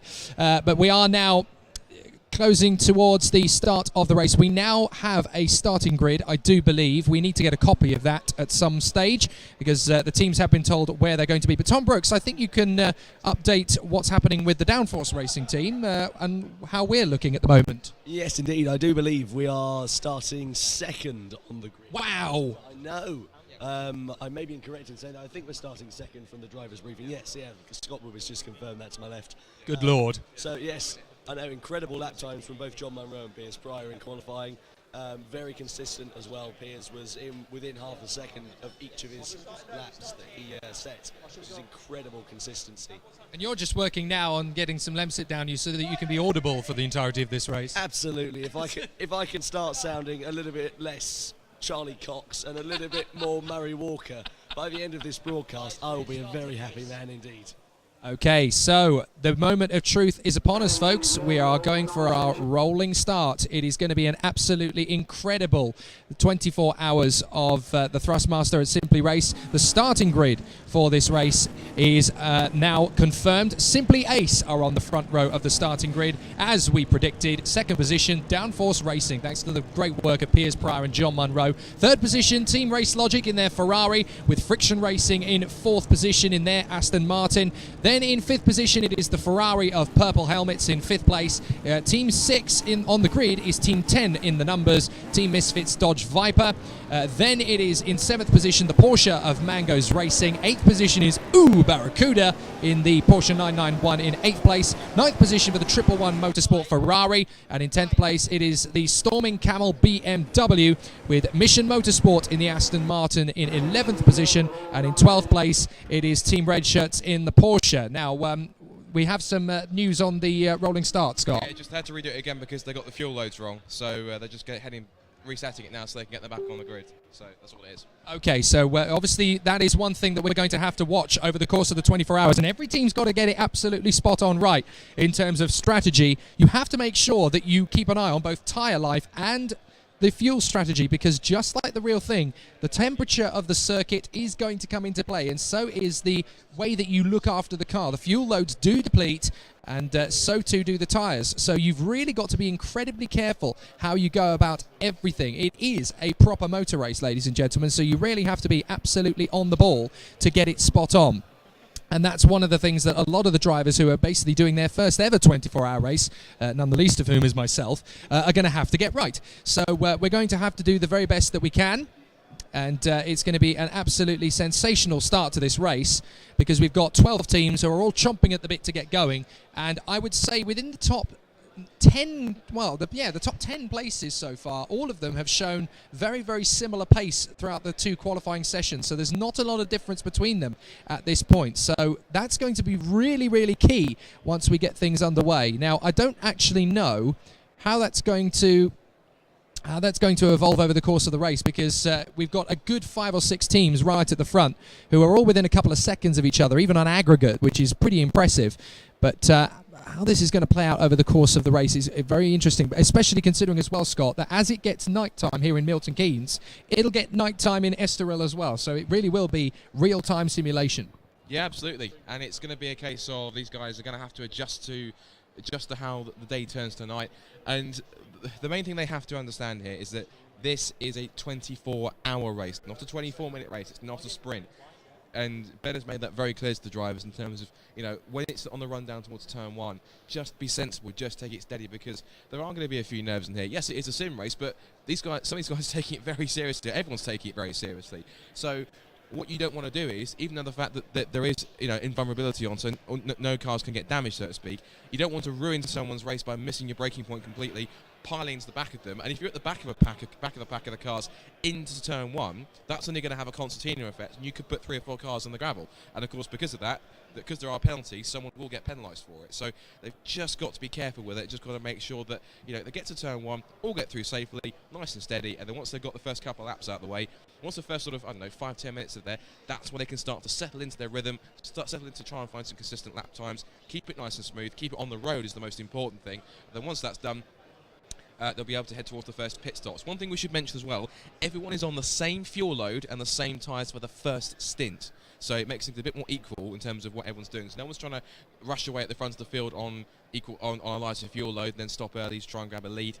To make it fair and a bit more equal and a bit more interesting for the first stint, everyone on the same compound tyre and the same fuel load, which I think is about 55 litres each of those. And effectively, so when that starts to run out, we'll see pretty much quite a flurry of pit stops at the same time. Once that's done, everyone can switch to their own individual strategies, and then from there, it's anyone's race to win or lose. Fantastic stuff. So let's talk you through the grid again, just as we're waiting for the formation lap to get underway once more. Pole position, as we know, is Simply Ace, with their drivers Epps, Philpott and Tinney on the front row of the grid. Beside them is Downforce Racing with Woodwis, Munro, Sanson, Brooks, Pryor and Blake. Third position on the grid, it is the... Oh, hang on a second, we're just getting the feedback up. Yes, indeed. Third position is the Team Race Logic Ferrari with their drivers Thomas, Holman, Fox, Newland, Fowler, Chakraborty, Pedersen and Worley. Fourth position for Friction Racing in the Aston Martin with their drivers Kirk, Prescott, Robertson, Winwood and Hardwick. Fifth position, the purple helmets in their Ferrari with Ashton, Murphin, Connell, Redmond and Dent. Then Team 6 in the lineup is Team Misfits, car number 10 with Talbot, Williams, Cater, Cripps, Fellows and Oliver in the Misfits Dodge Viper. And away they go on their formation lap. Seventh position on the grid is Team Mango's, car 11, the Porsche 991 with Nanandich, Gibbs, Sievers and Hughes. Eighth position is Barracuda, the Porsche 991 with Cruikshank, Wade, Burton and Lyman. Ninth position, 111 Motorsport in their fantastic green and white Ferrari, Henderson, Leake, Sharrock and Edwards. Then 10th position is the Storming Camel BMW Z4 of Grove, Cook, Barmer, French and Turner. 11th place, the Mission Motorsport Boys of McGovern, Peterson, Yates, Murphy, Hall, Godfrey and Hunt. And in 12th position, it's number 2, the Porsche 991 of Team Red Shirts with Groves, Herbert, Woodcraft, Tinkler, Wright, Barrows and Sauer. Have you got goosebumps running down your spine at the moment? Because I certainly have. I don't know if it's the chill from outside or if it is actually, not nerves, but kind of excitement, but I actually have actually. This is actually quite exciting, and also quite exciting is that, not to blow our own trumpet too much, we've got a car on the front row of the grid. You really don't know how we've done that in our first race, but that is fantastic. We are going to be as impartial as possible, but if we are going too far, folks, do please, keyboard warrior, slap us in the face. You are free to slap our hands and tell us to get back in line, because, yes, we do have a team, and we're going to make sure we give fair enough treatment to all the team. We want to make clear, just we've got a car in there, doesn't mean we're going to talk 24 hours about our team. I have to say, the Ferraris are looking particularly strong coming into this. I've been watching the V-Box Race Logic Ferrari in particular. We've got it on screen right now in third position. The Race Logic Ferrari has actually been very, very strong in qualifying. They're very consistent. They're very good pace. They're very cool customers. So they could be ones to go for the overall victory here if the Corvette falls down the order. A lot of people are already thinking going into this one, the Corvette team are going to be the ones to sally forth and take the victory. But these guys, Friction Racing, keep an eye on them. They've been very strong and very competent in the first part of the qualifying sessions as well. Some very, very talented racing drivers there. And I have to say, Friction Racing could be one of our biggest thorns in the side. We have got the first drivers now for each team. So Mission Motorsport is starting off with Paddy, that's Colin Murphy. Team Red Shorts' first driver is Aaron Grover. Downforce Racing's first man is John Munro. Fourth position, the Storming Camels, or Carnival, I should say. That is, I think that's Lester Cook, is that meant to be? Yeah, Lester Cook, my apologies. Barracuda are starting off with Grant Lyman. 111 Motorsport are starting off with Ben Sharrock. Race Logic are starting off with Jesper Pedersen. Friction Racing, we're not too sure. Purple Helmets, Andrew Ashton. Team Misfits are going with Daisy, that's Adam Cater. Ryan Gibbs is going off for Mangoes, and then Mike Epps is starting for Simply Ace. But we are at the final turn on the formation lap. Simply Ace from Downforce Racing, Race Logic, Friction, Purple Helmets, Misfits, Mangoes, Barracuda, 111, Storming Camel, Mission Motorsport and Team Red Shirts. The pace car is peeling off, and it is going to be an absolutely phenomenal start. Wait for it, chaps. Hold it just a little bit longer, and then you will blast into the distance for 24 hours of Estoril. Right here, this Simply Race Thrustmaster 24 hours is go, go, go, and we are away and racing. Fantastic start off the front row from Simply Ace. Already John Munro in the Downforce car is trying to move forward. The Friction car is tucked in right behind and round the outside. What a start from the Porsche squad there. The Mangoes Racing team. Off goes the V-Box Logic Ferrari, and so too did the Purple Helmets running wide there. But Mangoes Racing have made a fantastic start to get up into second position in the Porsche, desperately trying to chase down Michael Epps in the Corvette. Yeah, Michael Epps with the initial advantage. And that was the one thing that guys were saying, they wanted to take it a little bit steady into turn one. There was a little bit of contact between the two Ferraris. That third and fourth place, the road to starting back to push them back a little bit further. Now battling side by side with 111 Motorsport. We're onto the back section for the first time. It's Simply Ace who leads, with the Mangoes Racing second, Purple Helmets in third. Then the team Downforce, Downforce Racing, Aston Martin in fourth position. But there's your leader, Mike Epps, in the number 12. We've got to remember, it's just 3 drivers. But again, remember, Le Mans 24 Hours, Sebring, all the great endurance races, or most of them in fact, can be done with just 3 drivers. Up towards the 2/3 through lap 1. And everything seems to have calmed down a little bit, although the Purple Helmets Ferrari is getting quite close to the Mangoes Racing Porsche, with the 2 Aston Martins behind it, but Downforce and Friction just keeping touch in 4th and 5th. What a start from Ryan Gibbs in the Mangoes Racing Porsche, storming up to P2 and now taking on some pretty evasive manoeuvring from Andrew Ashton in the Purple Helmets Ferrari, trying to make his move down the inside, while John Munro waits in the wings too in the Downforce Aston. Just behind him, the Friction car with Dean Prescott, it is at the wheel. Oh, and the Purple Helmets Ferraris run a little bit wide there at the end of the first lap, and now John Munro's going to try and squeeze to the pit wall to try and make his way through into 3rd position, and at the line he's just done it. So now he needs to put himself into the braking zone in the perfect position. There's not a lot of room, but he gives the Purple Ferrari room round the outside. There's not a lot of room. He's on the curbs. That was a very valiant effort there from the Purple Helmets driver, Andrew Ashton. He tried to keep in there, didn't you see? He tried to keep his foot in round the outside line and didn't quite manage to hold it. Just took too much curb. Yeah, credit where credit's due. That was a good, strong effort from Ashton on the exit of the first corner. But now he's got both the Team Misfits Viper as well in the mix as well. That's the 5th place car, the red Viper in the Oregon colours. And also just behind is the Friction Racing Aston Martin. And those two battling. Actually, they're in a good battle with the V-Box Ferrari, nose to tail. But now what this could be for 3rd place John Munro. He's got some clean air to start chasing after the Mangoes Racing with Ryan Gibbs at the wheel. Although that said, at the front of the field, Mike Epps has said, see you later, boys, because he's already about 5 seconds. Oh, sorry, the Misfits Viper's gone. The Misfits Viper has gone off the circuit there. That's a really big mistake there at turn 5. And the Misfits Viper then has dropped the ball and dropped back into 9th position. That's such a shame. They were having such a great tussle there with Friction Racing and Team Race Logic. Race Logic, the Ferrari boys, there they are on screen. They are really starting to come back into this one now. A little bit of a lackluster start behind Dean Prescott in the Friction Racing car at the moment. But now it looks to me as though the Ferrari boys, Jesper Pedersen behind the wheel, of course, he's starting to get that rhythm. And that's so crucial in the opening part of the race. You just need to build a consistent rhythm and move your way further forward. There's the Purple Helmets driver, Andrew Ashton, once again. Just captain of the team and just holding his position, and he's actually starting to reel in the Downforce Aston a little bit now. John Munro still putting himself neatly into 3rd position and chasing down the Mangoes Racing Porsche. Meanwhile, Mike Epps out in front. He's not in Estoril anymore, he's in Spain. No, and this is the key thing. He's got. We saw, of course, in practicing and qualifying that obviously this is the team to beat, and they really are just absolutely just spread eagling the field here. As up the inside for 2nd place with John Munro on the Porsche, he's got the move done. That's up to 2nd. So that is down for the 2nd. Oh, contact! Oh, that's not gone well. That is a really big moment. That was Mangoes Racing. It was almost as if was that Friction Racing trying to get back through? Purple Helmets trying to follow through on the move, or was that a little bit of contact initially between the Aston and... Oh, that's a very tight manoeuvre there, but the Mangoes Racing Porsche drops the way down the order as a result of that little moment there. That was very tight indeed at turn 3.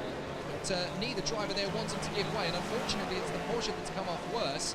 So they're now having to work their way back through. Mangoes Racing have rejoined, by the way, in 6th position, just a couple of seconds ahead of the 111 Ferrari, currently being driven by Ben Sharrock. So that's actually tightened up the field from 2nd down to 5th position. And there is a 4-car battle going on at the moment. Downforce Racing, Purple Helmets, Friction Racing, and at the back of that, V-Box Race Logic. So it's a really close tussle between these 4 cars for 2nd position. 8.6 seconds back from Simply Ace after only 3 laps of racing. Astonishing speed. And you have to bear in mind, everyone's on the same tyres, on the same fuel. Little high on the exit, the final corner from the Ferrari boundary action. He might start to be reeled in now by Dean Prescott in that Friction Racing Aston Martin. He's going to try and move to the outside, but he's done the dummy up towards turn 1. Can he get him later on the brakes? Straight down the inside. Has he gone too far? And the answer to that is no, he hasn't. He got greatly anchored up into turn 1. Great move, and that's Aston's now 2nd and 3rd. Beautiful. A1 overtaking manoeuvre there, and straight away, Ashton has decided, no, I've had enough of being overtaken, thank you. I'm going to come straight back at you. And he is absolutely determined to get himself back into that 3rd position. He seems to be very, very keen to be at the front from the word go, and he doesn't really want to get into the wake of the V-Box Race Logic Ferrari. And you have to say, a great comeback drive this is at the moment from Jesper Pedersen. He seems to be right there on the ball, trying his best to move up into a top 4 position slot. He's still there. You can just about see in the background of that shot the Mangoes Racing Porsche trying desperately to get back into the action after that little tussle in the battle for 2nd position. Looking further down the field, 111 in 7th place. Misfits are still trying to recover in 8th place. Storming Camel, the BMW in 9th position. Oh, that was a little bit close for comfort, it has to be said. And somehow the Friction Racing Aston manages to get the position and keep it in place. But Andrew Ashton really starting to dig deep. He's getting frustrated there, sat in 4th position. Come on, man, get faster or get over, basically, is the message right now. And that is allowing Jesper Pedersen to have a closer look at this tussle for 3rd position. Going on down the order after the Storming Camel BMW. The Team Red Shirts machine is there in 10th place. The Red Shirts car, of course, being driven at this moment in time by Aaron Grover down in 10th position. Mission Motorsport are there in 11th, and U Barracuda after a little bit of a disappointing start. They're right down the order. Here comes the Race Logic Ferrari though, up to the inside line. As sweet as you like, that is beautiful, but he's left the door open on the exit. Ashton might have an opportunity to get through, but no. Very nice disciplinarian driving there from Jesper Pedersen to shut the door. Ashton tank slaps it. That's more Colin McRae than it is a GT racer. He's certainly racy, is Andrew Ashton. Of course, he's trying his best to keep up, but the thing is, again, I say this completely impartial as I can. I'm having a little bit of commotion in the back. So somebody's had a move somewhere towards the back of the field, but this is the run for 2nd, 3rd, 4th, and 5th. Meanwhile, we almost forgot about this guy, Mike Epps, up at the front, and it's sort of like at 10.4 seconds after 4 laps. That's quite a lot. That is quite a lot, but we've got U Barracuda being given the blue flag there to move over and let Michael Epps come through. Manages to do so at one of the hairiest points on the circuit, but Michael Epps does get through, no problem at all there, and is leading very comfortably. The gap has now opened up, by the way, to 10.4 seconds between Simply Ace and Downforce Racing in 2nd position. They're in the Mission Motorsport boys, still doing a good job in 11th place. Let's not forget, this is their first time at a 24-hour race of this kind, and they're doing an absolutely cracking job considering. Just a little bit wide at turn 1 there, but they are improving all the time, these guys. Colin Murphy, Paddy as he's known to his mates, at the wheel at the moment, and they are making great progress all the way throughout. Just saw Team Red Shirts there in P10. There they are. Oh no, sorry, that's the Storming Camel BMW now we're watching in 9th position. They're about 3.7 away from the Ferrari 111 car in 8th position. Still this great battle at the front though for 2nd position. Downforce Racing, Friction, Race Logic and the Purple Helmets. Race Logic have now managed to pull out a gap of about 1.2 seconds on the Purple Helmets. That's surprising. I didn't think they'd get that far away that quickly. But they seem to be dropping the Purple Helmets Ferrari a little bit now. The man in trouble here at the moment, really, you have to say, is John Munro. He's got to take the pressure of Friction and Race Logic here, and there is definite cause to believe now that Dean Prescott is no slouch. He's managed to work the Friction car right up into P3, and he's got John Munro in his sights here. This is going to be a really exciting battle between the two Astons here, and Dean Prescott looks very racy. He does. He's giving him his all as he comes down towards the middle of the circuit. This is apologies, I forget what number 7 is, but I really should know a bit better than that. But The trouble is there aren't many Portuguese racing drivers to name corners after when on the international stage, are there? well, you could use Thiago Monteiro if you want to. Lamy, that's about it. That's not fair. But it's an interesting battle in the early stages, and I think these guys got to remember. I think that John has got the message that if someone's faster than him, yes, he's going to try and defend position, but ultimately, because it is a 24-hour race, they've just got to make sure that they play it properly, and just make sure they don't on board now with the friction racing Aston Martin, the front splitter there. Moving larger in the view is now Patrice Aston Martin. John back the middle off the pit straight. You see John is sensing he's behind him. He's in the turn. They come down back up towards turn 1 to finish the lap. We've had just about 10 minutes gone on this 24-hour race. It does seem quite daunting when you see 23 hours and 50 minutes on the clock. But it's a long race, a lot to go on. And as Pedersen now closes a little bit up through turn 1, they're starting to concertina up now. They're almost close enough that you can throw a blanket over them, but good battle developing here between Aston and Ferrari. So it's Munro, Prescott and Pedersen for second place. Downforce, Friction and Race Logic as they make their way up towards the second of the hairpins. And there is a yellow flag. Now who is that? Someone's obviously gone off the circuit at some point. That's the Mission Motorsport Aston Martin going backwards. That's a shame. Dear oh dear, it looks as though Murphy made a bit of a mistake there and has now dropped to the back of the field, unfortunately in 12th position, overtaken there by the Barracuda boys who are trying to make their recovery now. On board with Team Race Logic, just looking at the back bumper of the Friction Aston there. Race Logic driver Jesper Pedersen really working hard here to move into P3. He's got a bit of a fan base going on as well actually on the chat. We've got Simply Race chatting away about Jesper in the blue Ferrari. And we've had LJ Garlic going, go Jean, free burger if you beat Jesper. That's not a bad offer, is it? Radtech has already as messages as well saying Epsy's already lapping 11th, about half a sector between him and the 10th place car. That is astonishing speed, isn't it? Absolutely incredible at this early stage. And we still have this triumvirate. They're actually tightening up. If anything, this battle is actually getting tougher. So they are really closing up on each other now, these three, and they've dropped the Purple Helmets Ferrari. There's actually a bit of traffic in front because we've got the Porsche. You said it well, very good, yeah. We have to point out, folks, it's not like the song. You have to say it like the Macarena, apparently. That's what we're going with. That's what we've been told. Traffic in the mix here. This is always crucial because when you've got a battle, especially for a front-running place, it's always tricky when you've got to hope they're looking in the mirrors. I'm sure that hopefully the Barracuda car will be driven by Grant Love, and hopefully Grant has got the eyes in the mirrors and thinking, oh, I don't want to get involved too much, and that could have been John race down for it side by side, and the Misfits and Barracuda Porsche goes off. Spins off in sympathy. There's been a contact. Oh, Munro almost goes half around. There was door-to-door contact. He's lost 2 spots. He's back down to 4th position. But this now means that the second place goes Dean Prescott, followed by Jesper Pedersen. And John Wright actually lost another place because there goes Andrew Ashton in the Purple Helmets Ferrari. So just like that, in a blink of an eye, 2nd to 5th. It's disappointing, but hopefully he can bring it back. I can't really give any one driver the blame for that one either. I don't think it was any one particular driver at fault. The Friction Racing boy doing a good job there, Dean Prescott. He had to make the move. That was the gap he needed and has been looking for a long time. He saw an opportunity and he wasn't harsh with it, was he? He did give him enough space, John Munro on the inside. The 2 Astons into 1 corner at that speed. There's a lot of variables there and it just got a tiny bit too close for comfort. Nothing really either driver could have done there. I wouldn't have said Dean Prescott caused that accident. It's just one of those things, a racing incident there. And I have a feeling Dean's going to be a little bit sore about that one. He won't feel comfortable about the fact that that's happened. No, I don't think either driver will. It's obviously it is a racing incident from what we can see. And Tom Brooks has news. We do indeed, yes. We've just appealed the contact that we had with the second place Friction Racing. Right, okay, so an appeal has gone down by the second in command at Downforce Radio Racing, but it's difficult because it's a tough one to call, really, and you don't really know either way whether that's a racing incident or whether that is malicious, but the Downforce Radio strategists have obviously decided that they're going to appeal that decision.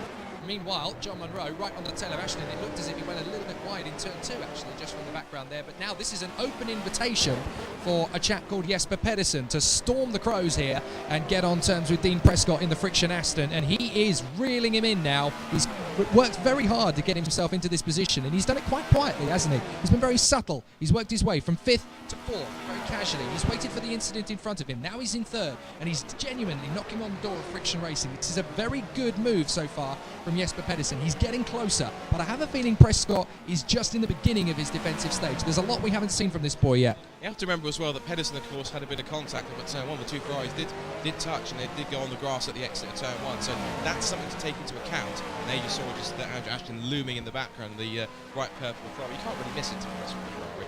But these guys are running a very strong race indeed. A couple more comments that are coming through on the live chat. Of course, do keep coming. We'll try and read them up. One comment I did see, which I wanted to answer, I think Rob Cox put in saying, is this the URD mod? Now, for those who know our Factor 2, I know our Factor 2, I haven't played too much, but I know the mod. Short answer is yes, it is the URD mod. It's a fantastic mod, which a lot of leagues do use online. Lots of endurance racing leagues are very partial to.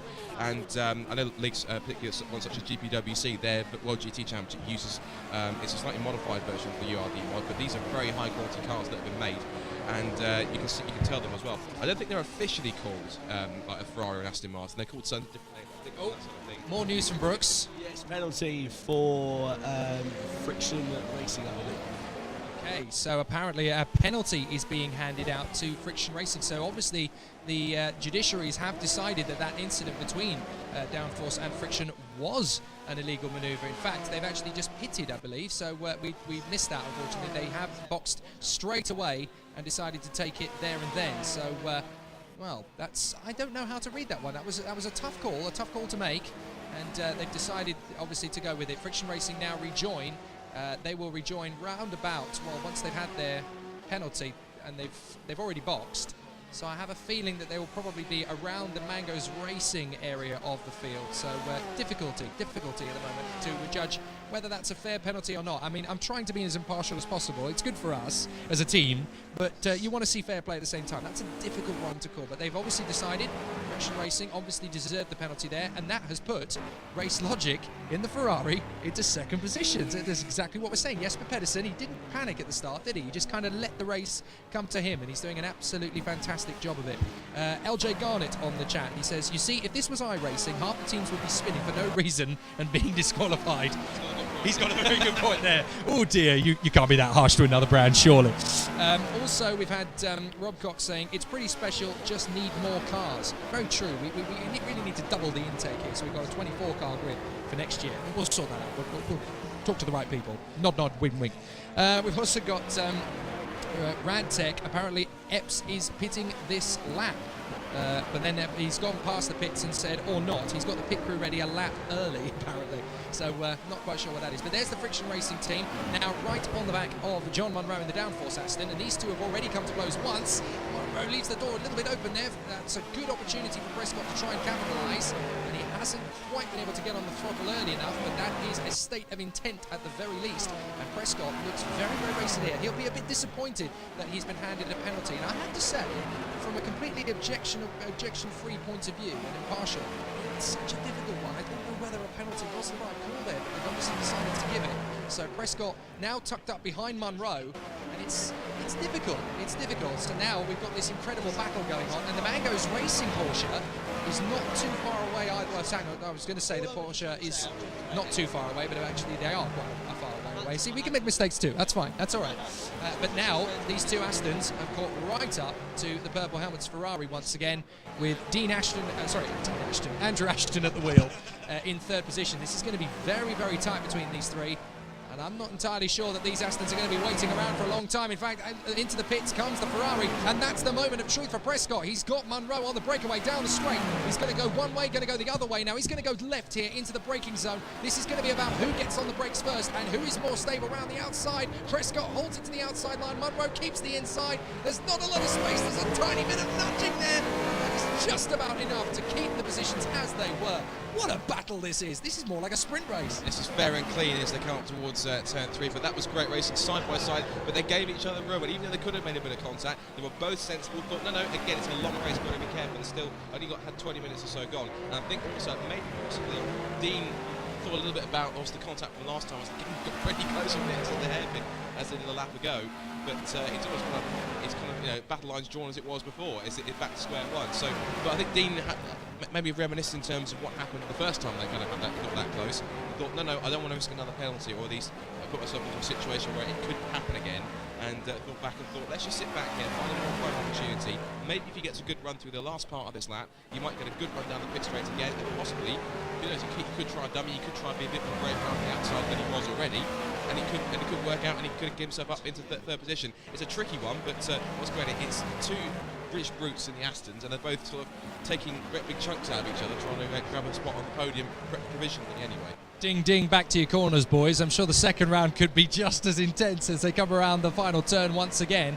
I'm really impressed with Dean Prescott here because he just has this ability to get right up. He's had more than one opportunity to make this pass happen, but he's left the space he needed to. This is why I'm not so sure that penalty was warranted, because every time he's had that opportunity, he's been there right in the position he needs to be. He's given enough room every single time, and he's got the correct amount of aggression with the correct amount of discipline in equal measure. And now they're closing up on that's the BMW there, the Storming Camel, and Munro's going to get held up here. This is Prescott's opportunity. Can he dive through? Well, no, they've just about missed the opportunity there, but I have a feeling this could be a nice setup. See, Munro's on the back foot because of the back marker. Now Prescott might have an opportunity here to storm back to the inside.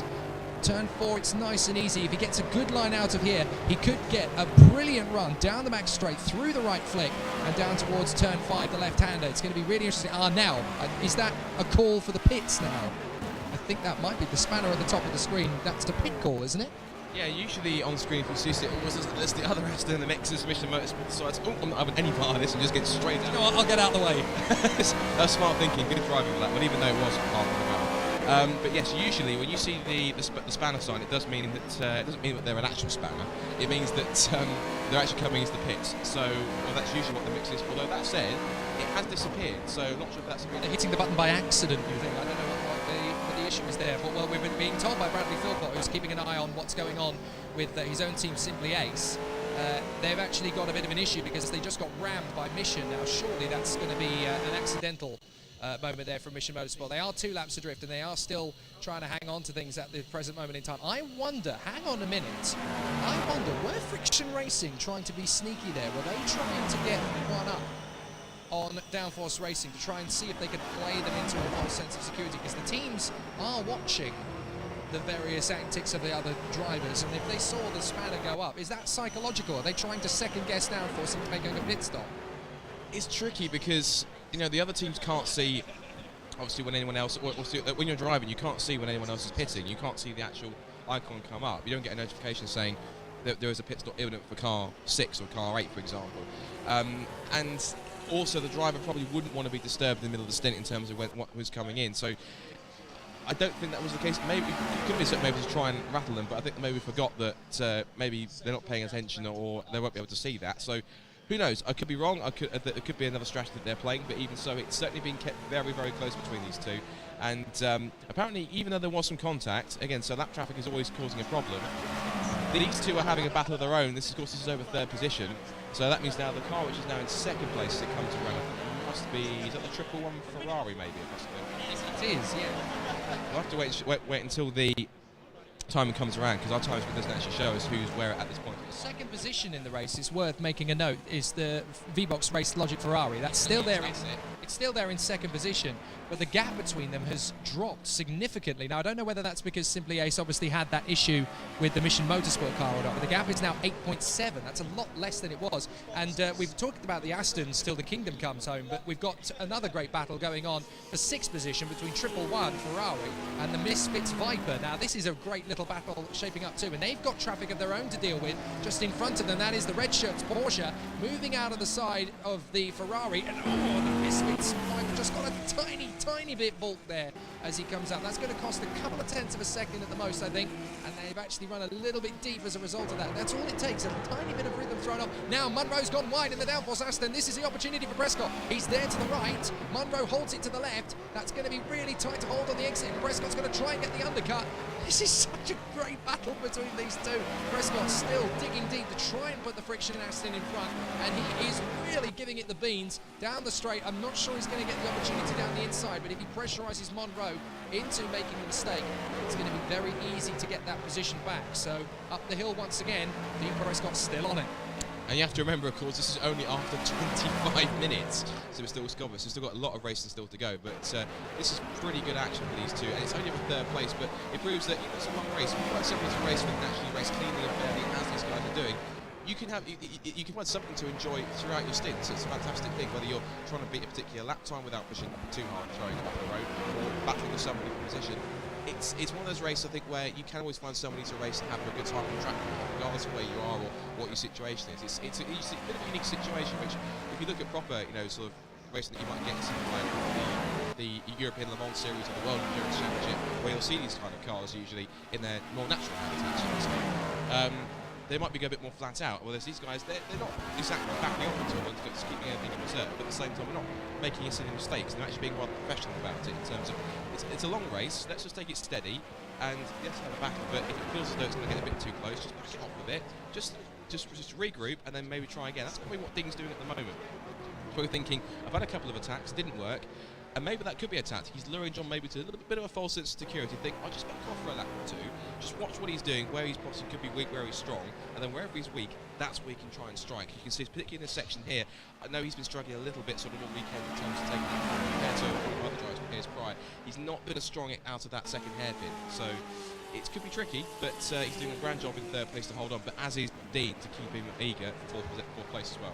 More news from Tom Brooks, we think. Yes, indeed. Well, this full sense of security that Scott was talking about, he thinks John and Alice, that if Friction are able to get ahead, they won't be able to pull away. That Friction will be able to stay with Friction if they are able to launch a move ahead on the track.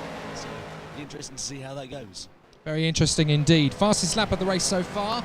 No surprises. It's Mike Epps in the Simply Ace Corvette. 1:33.6 fastest lap. The next best comes from Jesper Pedersen in the Race Logic Ferrari. A 1:34.357. Although Friction has just done a 1:34.302 to get onto the tail of the Aston and Downforce Racing.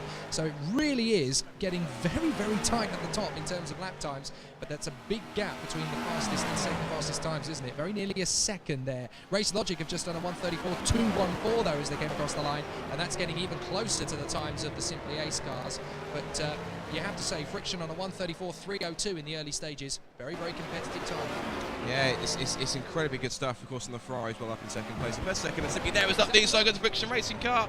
Ooh, that was just about kept it in their fourth position. He made a lunge and thought, oh, maybe not, and just stood on the anchors. He just about left a cigarette paper's worth between himself and the Downforce Aston, so he just thought about it again. So he's certainly attacking. I think he's trying to intimidate John to try and force him into a mistake, but John's a very experienced sim racer, of course. He's also a hill climbing champion as well, and also he competes in Mazda MX-5 as well, so he knows he's racing, but he knows definitely he's sim racing. He's a sim racing champion. He's won several races, and he's done a grand job for all the racing that he's done. And bear in mind, he's only about sort of 17, 18 years old as well, so the boy can drive, and he's done a grand job, of course, and this is a fantastic defensive effort. But then again, Dean is throwing everything he's got at him, including the kitchen sink, and so far, John is holding firm, and this battle continues to rage on, and we're just about to come towards the final. Absolutely fantastic pace of this race so far. Just to give you an idea in terms of positions at this moment in time, Simply Ace out in front, 9.4 clear of Race Logic in the Ferrari. Then this incredible tussle between the Downforce and Friction Aston Martins for third. Mango's racing a fifth position now in the Porsche. Misfits in the Eureka coloured Viper are there in sixth position. 111 in the Ferrari are seventh in front of the sister car of the Purple Helmets team in eighth place. Barracuda in their Porsche in ninth. Storming Camel in the BMW are 10th in front of the Red Shirts Porsche and the Mission Motorsport Aston. More news. Yes, indeed. News coming from both teams of Downforce and Friction. John Monroe's best lap, his best lap last time around was a 1:34.7. Friction Racing, as you can see on screen now, was a 1:34.3. Very close indeed. Thanks for that, Tom Brooks. Really close indeed between these two. What is the percentage, Scott, in this particular phase of the race? What is the percentage for Friction Racing to actually go for the move? Is it worth just sitting behind Downforce, trying to goad them into a mistake rather than make the lunge on their own? What's the percentage of sitting behind them? I think it could be sort of, this seems to be the strategy in terms of, it seems to be kind of his attacks come in sort of fits and starts in terms of basically he'll sit back for a couple of laps, regroup, and then basically close again. So it seems to be the attacking mentality seems to come and go. It seems to be, he tends to sit back and just be a bit steadier, then he'll start to try and force John into a mistake, and it just depends because it's, the thing is it's easier to be the pursuer than the pursuee, because the pursuer, you'll be looking in your mirrors all the time, trying to just drive your own race, but at the same time, you've got to be mindful of the guy behind who's closing in. And the closer they get, it's a little bit wide over the curves there for Friction Racing, but he's still keeping John in touch through the final couple of corners onto the long right-hand that takes him back onto the very lengthy pit straight to complete another lap.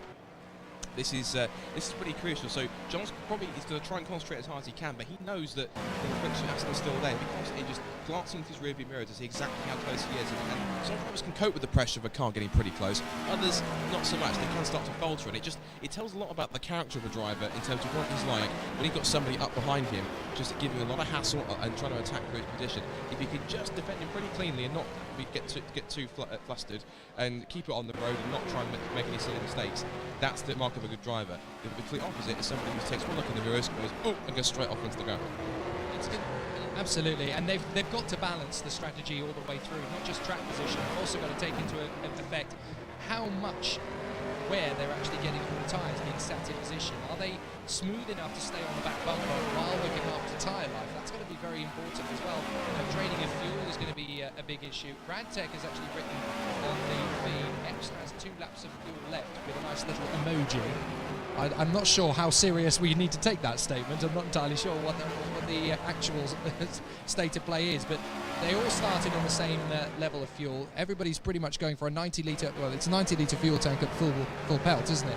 So they've really got to work hard in terms of balancing how much fuel they actually use throughout the course of the race. But Simply Ace, I've actually been watching them for the last few laps. Yes, they're out in front. Yes, they're a long way ahead of everybody else, but they're not pulling away from Race Logic very quickly anymore. They were absolutely romping away, and now the Race Logic Ferrari is pretty much similar guns at the moment. So they've managed to pull out a good gap to gain track position. But after that little incident with Mission Motorsport, they've not really been able to pull away. In fact, actually, Race Logic has just taken 2/10 out of that advantage on the last lap. So they were 9.7. They're now at 9.5. Prescott's having another go. This might be an opportunity up the inside for 3rd place, and this is good. Monroe's actually giving him the space. Is he going to let him overcook into first corner? He runs wide, yes, and he is through. Clearly, Friction Boys really liked that one. I wonder why. I wonder why they like that. But yes, Friction Racing have got through. Prescott is in front and has already managed to pull out a little bit of a gap. Now, what will we go? Well, hang on. What will be going through the mind of John Munro here? Because he's let them go. He's been battling them for a long, long time. Will he be concerned about the fact that he's got through, or is that going to be, a change of strategy almost to kind of let him go and watch what he's doing? I think his strategy from the start has been effectively just to keep out of trouble and to defend cleanly as much as he can. But if somebody is fast, just to let them go, because I think he's got a smart head on young shoulders in terms of if someone's quick, you just let them go, and they might have problems later on in the race, and they can close to get back up again. So I think he knows effectively, yes, he'll try and race as hard as he can, but if he knows that it's unnecessary to get himself into a fight, just let the other guy go. He'll probably come back at some point if they run into issues later on in the race, or have an issue with the back mark, or have a lapse of concentration and go wide. So just sit back, just don't make any silly mistakes, and just let the guy race. Basically, everyone needs just to race their own race, and if they come across anyone else, do what they need to do, whether it's a lapped car or battle for position. And then if there's anything that comes of it, fair enough. If not, just sit back and keep running until something else comes up. It's an interesting battle we've got at the moment. You're probably wondering why on earth are we spending so much of the race so far? We're just watching 2 Astons go round. The reason is because that is the closest battle on track. It's not that we're trying to favour the British mark. Simply Ace has got a 9.9 advantage on Race Logic Ferrari, 20 seconds up the road from these two. So Friction Racing in 3rd now, Downforce in 4th. Another 24 seconds back is the Mangoes Racing Porsche. The boys there doing very well in 5th position, and they've got a good advantage over the Misfits Viper, who are there in 6th place on a 1 minute 12 behind the leader at the moment. 111 in their Ferrari, and the Purple Helmets Ferraris, actually they're having a decent battle now, 7th and 8th position. It's worth trying to keep an eye on the 111 and Purple Helmets Ferraris. They're back, they're having almost as good a ding-dong battle as these two. In fact, Purple Helmets has just taken the place of 111 Ferrari, so we should really have a look through to see if we can focus in on the Ferrari battle. It's almost even more intense than the Astons right now. Barracuda is 9th, Storming Camel, the BMW, is 10th, and then it is the Team Red Shirts Porsche. They've actually pitted, so they're in the pits at the moment. Mission Motorsport are 3 laps adrift down in 12th. I want to see the Ferrari battle right now. That's where my particular interest is, in 7th and 8th position, the Purple Helmets and 111 Ferraris, and Purple Helmets have just made the move on 111, so let's see if we can focus back to them. There we are, there is the Purple Helmets Ferrari, and there is the 111 Ferrari. That's the gap between the two of them, riding just behind the rear wing on the car, which is currently being driven by Ben Sharrock in the 111 Motorsport. I don't think they've made a driver change as yet. So, although it looks as though they might be about to, interestingly, that might be a sign that they are about to, well, certainly make a pit stop, if not make a driver change. But teams have between 3 and 8 drivers through the course of this race, so it is very much down to personal choice of team. How many drivers do you want to put out there on the circuit? You reduce driving time per driver by having more members of your team, but they stay fresher. So I suppose it's kind of the balance of, you know, how do you go about it? Do you have 3 drivers taking 8 hours each and doing it like a professional Le Mans racing team, or do you put 8 drivers out there and spread the time? It's really, really quite difficult to know how you would go about it. Different teams have gone for different strategies. So Simply A still out in front. The gap has dropped significantly though. Team Race Logic are now just 7.4 down. And Simply Ace has actually lost quite a bit of time. Friction Racing has pulled out a bit of a gap. We're on board now with 111. That is the red shirts Porsche in front. They're trying to get out of the way of. They need to move over. Oh, that's really going to hurt them.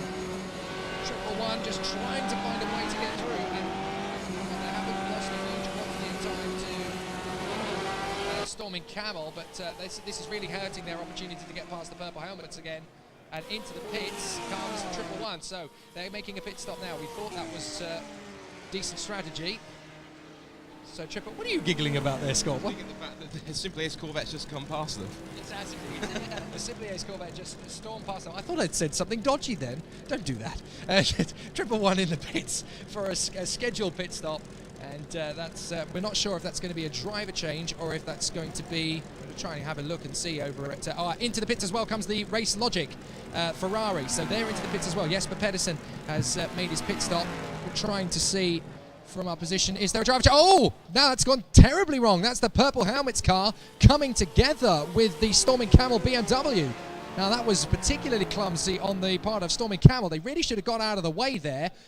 But, no, that was a very scary moment, unfortunately, and it looks as though Dean Ashton, the Purple Helmet, Andrew Ashton, I did it again, this is ridiculous. Andrew Ashton, apologies Andrew, has managed to go through, and they're now in P6, just behind the Mangoes Racing Porsche, and their last lap was a 1:35.023. They're actually just off the pace of Mangoes and Misfits at the moment, so they need to pick up the pace a little bit here. But it's not quite going the way that Purple Helmets would have liked in the early stages, is it? They've had shining shades of excellence, but it's not quite been their day so far. They're trying to get underneath the Porsche, and they've done that a-okay. Barracuda let them go through, but so far Purple Helmets actually need to... They need to have a little bit more luck come their way. Yeah, I've also heard from one of our team, from Mr. Dan Blake, that apparently the Downforce Racing accident is due to make a pit stop fairly shortly. So they'll be handing over to our other star racing driver, Piers Pryor, and of course he'll take the second stint. But yeah, I mean, Andrew's had I think Ragged's the first stint. I don't mean to be disrespectful when I say that, but effective. But he has got. There has been 1 or 2 occasions where he has been a little bit too involved with some incidents again. But it shows that he's actually pushing it. He wants to do well as everyone else does. It's just a case of, I think everyone just needs to remember that it is a 24-hour race. They have to calm it down, and they're only sort of about, let's see, 35 odd minutes plus into the race, so they've still got a heck of a long way to go. And even though it is fairly spread out at this point in time, it does mean that it's really a rate of attrition in terms of how long can you last? This is very much because there's no damage. It's not essentially in mechanical failures. It's more driver errors. It's more kind of mental and psychological and actually even physical endurance in terms of how long you can stay in the seat in terms of staying awake. You're rolling your eyes at something. No, I was just having a look in terms of the friction team's pace. Simply Ace has made a pit stop, by the way. Simply Ace is pitting, so too is Friction, so too is Downforce. So a lot of the top drivers, Mission Motorsports driver Ash Hall, I should point out, he is using just hand controls for this stint. It's actually Paddy who's in the car at the moment. Ash Hall is getting in next, and he's just using hand controls. So I'll be really interested to see his pace. This team is a fantastic bunch of guys, and they're doing a really, really good job developing their driving as they go through the 24 hours. I would not be surprised if that's a team that improves their lap time between them, a good dozen seconds or so over the course of the 24 hours. They're doing a great job. I just saw the 111 Ferrari just behind. Yeah, he has. He skated off in the background, so he left off the road. Whoops. But this is now the race leader, the Simply Ace Corvette. Now looking over to the drivers, I think, and Michael Epps has stayed in, so he hasn't actually changed drivers. He stayed in for a second stint. So of course, but they've got a lot of drivers to do anyway. So effectively, it looks like he's comfortable. Really comfortable with the race leader. Yeah, I think he could be in for at least another hour. Yeah, well, we say race leader because, of course, the Team Race Logic Ferrari has gone through into the lead of the race at this point in time. So, Simple Ace down in second place. There is the V-Box branded Ferrari, Jesper Pedersen at the wheel. Now, he hasn't signalled to come into the pits just yet, so it looks like he's pretty confident on the run he's got so far. No, hang on, because we did see the Race Logic Ferrari pit a little bit earlier on. We saw them about 10 minutes ago pit, so I'm not quite sure what's happened there. It's interesting, the Ferrari is actually still out on track. Now, well, that's really interesting. I'd like to see if we can get some information about what happened at the Race Logic pit stop, because that was I definitely saw the V-Box Race Logic Ferrari pit in. Probably somebody who's watching the feed can verify that, but Race Logic, well, their lap times are pretty quick actually. They're just done a 1:34.214. Jesper Pedersen doing a good job. He's just done a 1:34.181, so their lap times are actually pretty solid at the moment, the Race Logic boys, and Jesper Pedersen out in front is doing a good job there. So I'm not entirely sure what happened at their last pit stop, so an interesting one there. But I'm almost certain that Race Logic definitely pitted in. Anyway, Race Logic out in front, Simply Ace second, Friction Racing third. There's not a lot between them in terms of lap times. Look at that. Literally, Race Logic there on a 1:34.1. Simply Ace half a second quicker. Friction Racing a 1/10 of a second quicker. There's not much to choose between them. No, there isn't. It's pretty close. In fact, look at this. We've got the Mission Motorsport Aston Martin being hunted down by.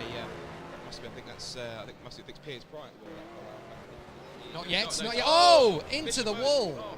Into the wall goes the Mission Motorsport Aston. That is such a disappointment for them. They're still lapping around the 1:39s when everything is going well, but that was a big mistake there.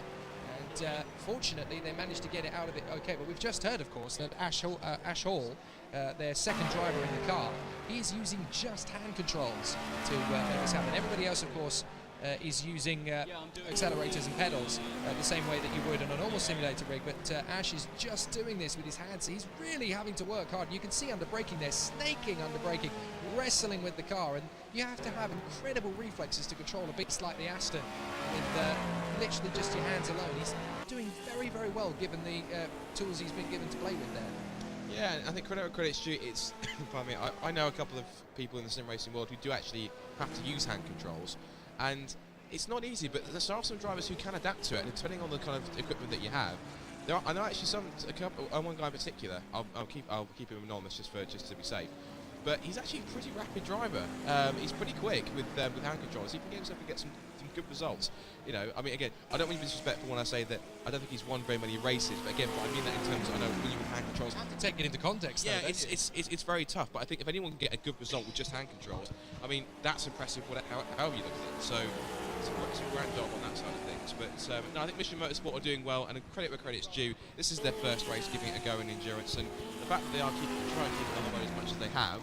I mean, the fact that they're last, I think, to a certain extent, if you know what I mean, I guess it won't be fussed with them too much. They're just there to have some fun and just to enjoy themselves. Whatever they can get from the race is going to be a bonus, I think, with any of the team. I know there are a couple which are going to be very competitive. Either beats a particular rival will win as we go on board with the Estoril Viper, that beautiful throaty V10. You can even hear the rumble of it underneath the bonnet. It's just so beautiful. I sit here and I realise, you know, when I first started playing, you know, video games or Sims or anything, it was Grand Prix 2 from 1997, years and years and years ago. Just imagine, you know, 19 years later, how far we've come in terms of technology. It is absolutely astonishing. Now we've got a great battle going on here with Misfits, literally a couple of meters away from the Mango's Porsche, and accidentally under braking, the red shirts actually nudged the Eureka-coloured Viper a little bit further forward there, and now Misfits are taking on the Mango's Racing Porsche. This could be an opportunity up the inside. He has a look there, tries to go back round the outside, overshoots in there with the Mango's Porsche. This could be the opportunity for Misfits to pop back into P6. He is going to have a look now onto the inside line. No, shut the door very nicely indeed there, but they're lapping pretty similar pace at the moment, the mid-135 range. So these two teams having an absolute dingo fight at the moment. Mango's and Misfits really having a good one. Down towards turn 5 again. So left-hander, take it nice and easy. Look at that, covering the line there. Defensive Mangoes know that this Viper is very, very good on the inside line. So covering to block him. You're not getting through there, Bucko. Try something different. Also, one thing to point out as well, Michael Epps has set a new fast lap of the race. He's popped in a 1:33.364, which is pretty mega. So he's pretty comfortable at the wheel of that Corvette at this point in time. But this is a great lap that's going on here as we go back on board with the Misfits Viper. Close down that right Porsche. This is the rear engine to the flat 6 Porsche. versus front engine V10 Viper. This is two rather different cars, but of course the short stubby rear end of the Porsche with the long bonnet of the Viper is pretty close, and on the pit straight they come.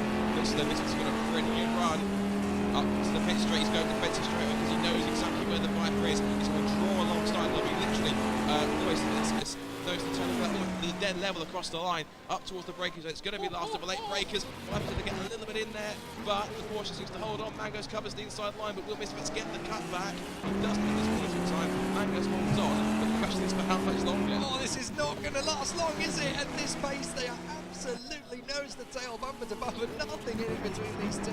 Mango's defending valiantly. Misfits really throwing everything on the kitchen sink at them at the moment, really charging hard up towards turn 4.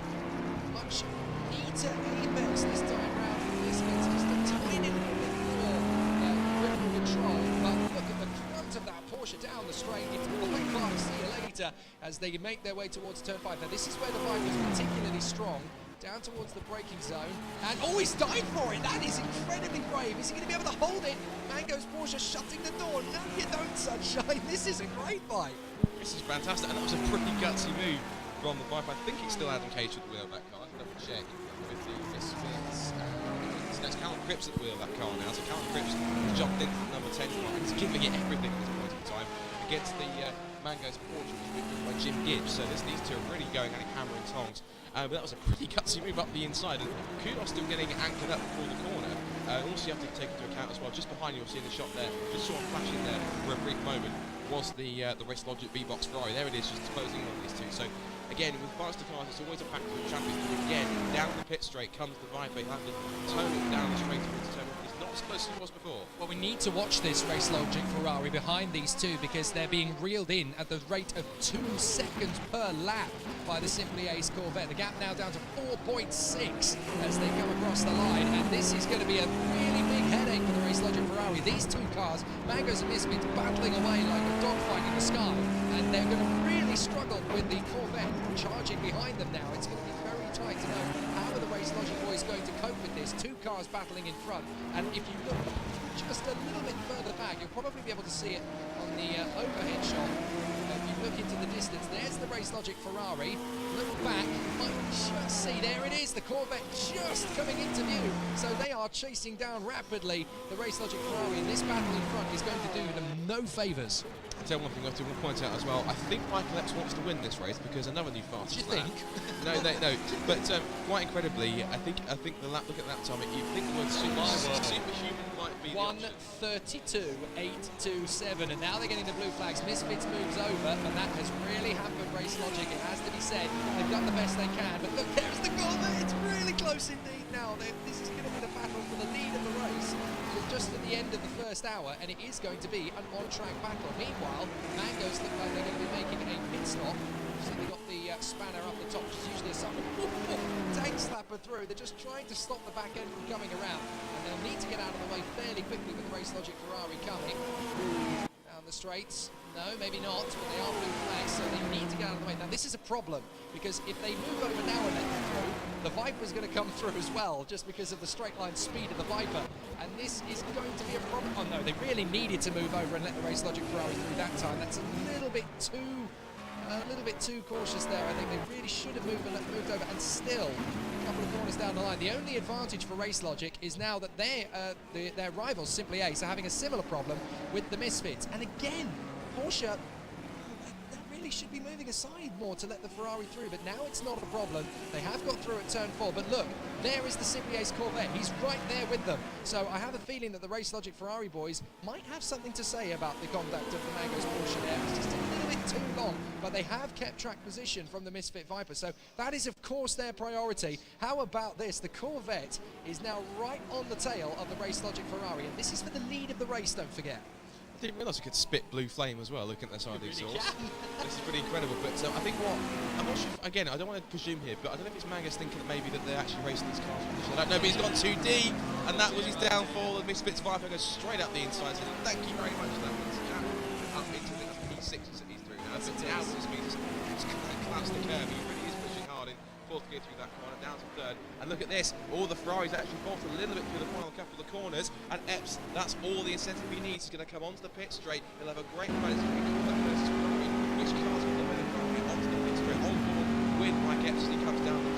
He is now charging in on the race logic right. It's Pedersen. He's not close enough, I don't think, but there's an is going to be opportunity for him to retake the race lead as they charge back up towards turn 1. This could be a pretty tasty battle on our hands. Simply Ace, the Corvette, was 1.3 faster than the Ferrari in that one lap alone. It looks to me as though it's a matter of when rather than if they're going to retake this lead.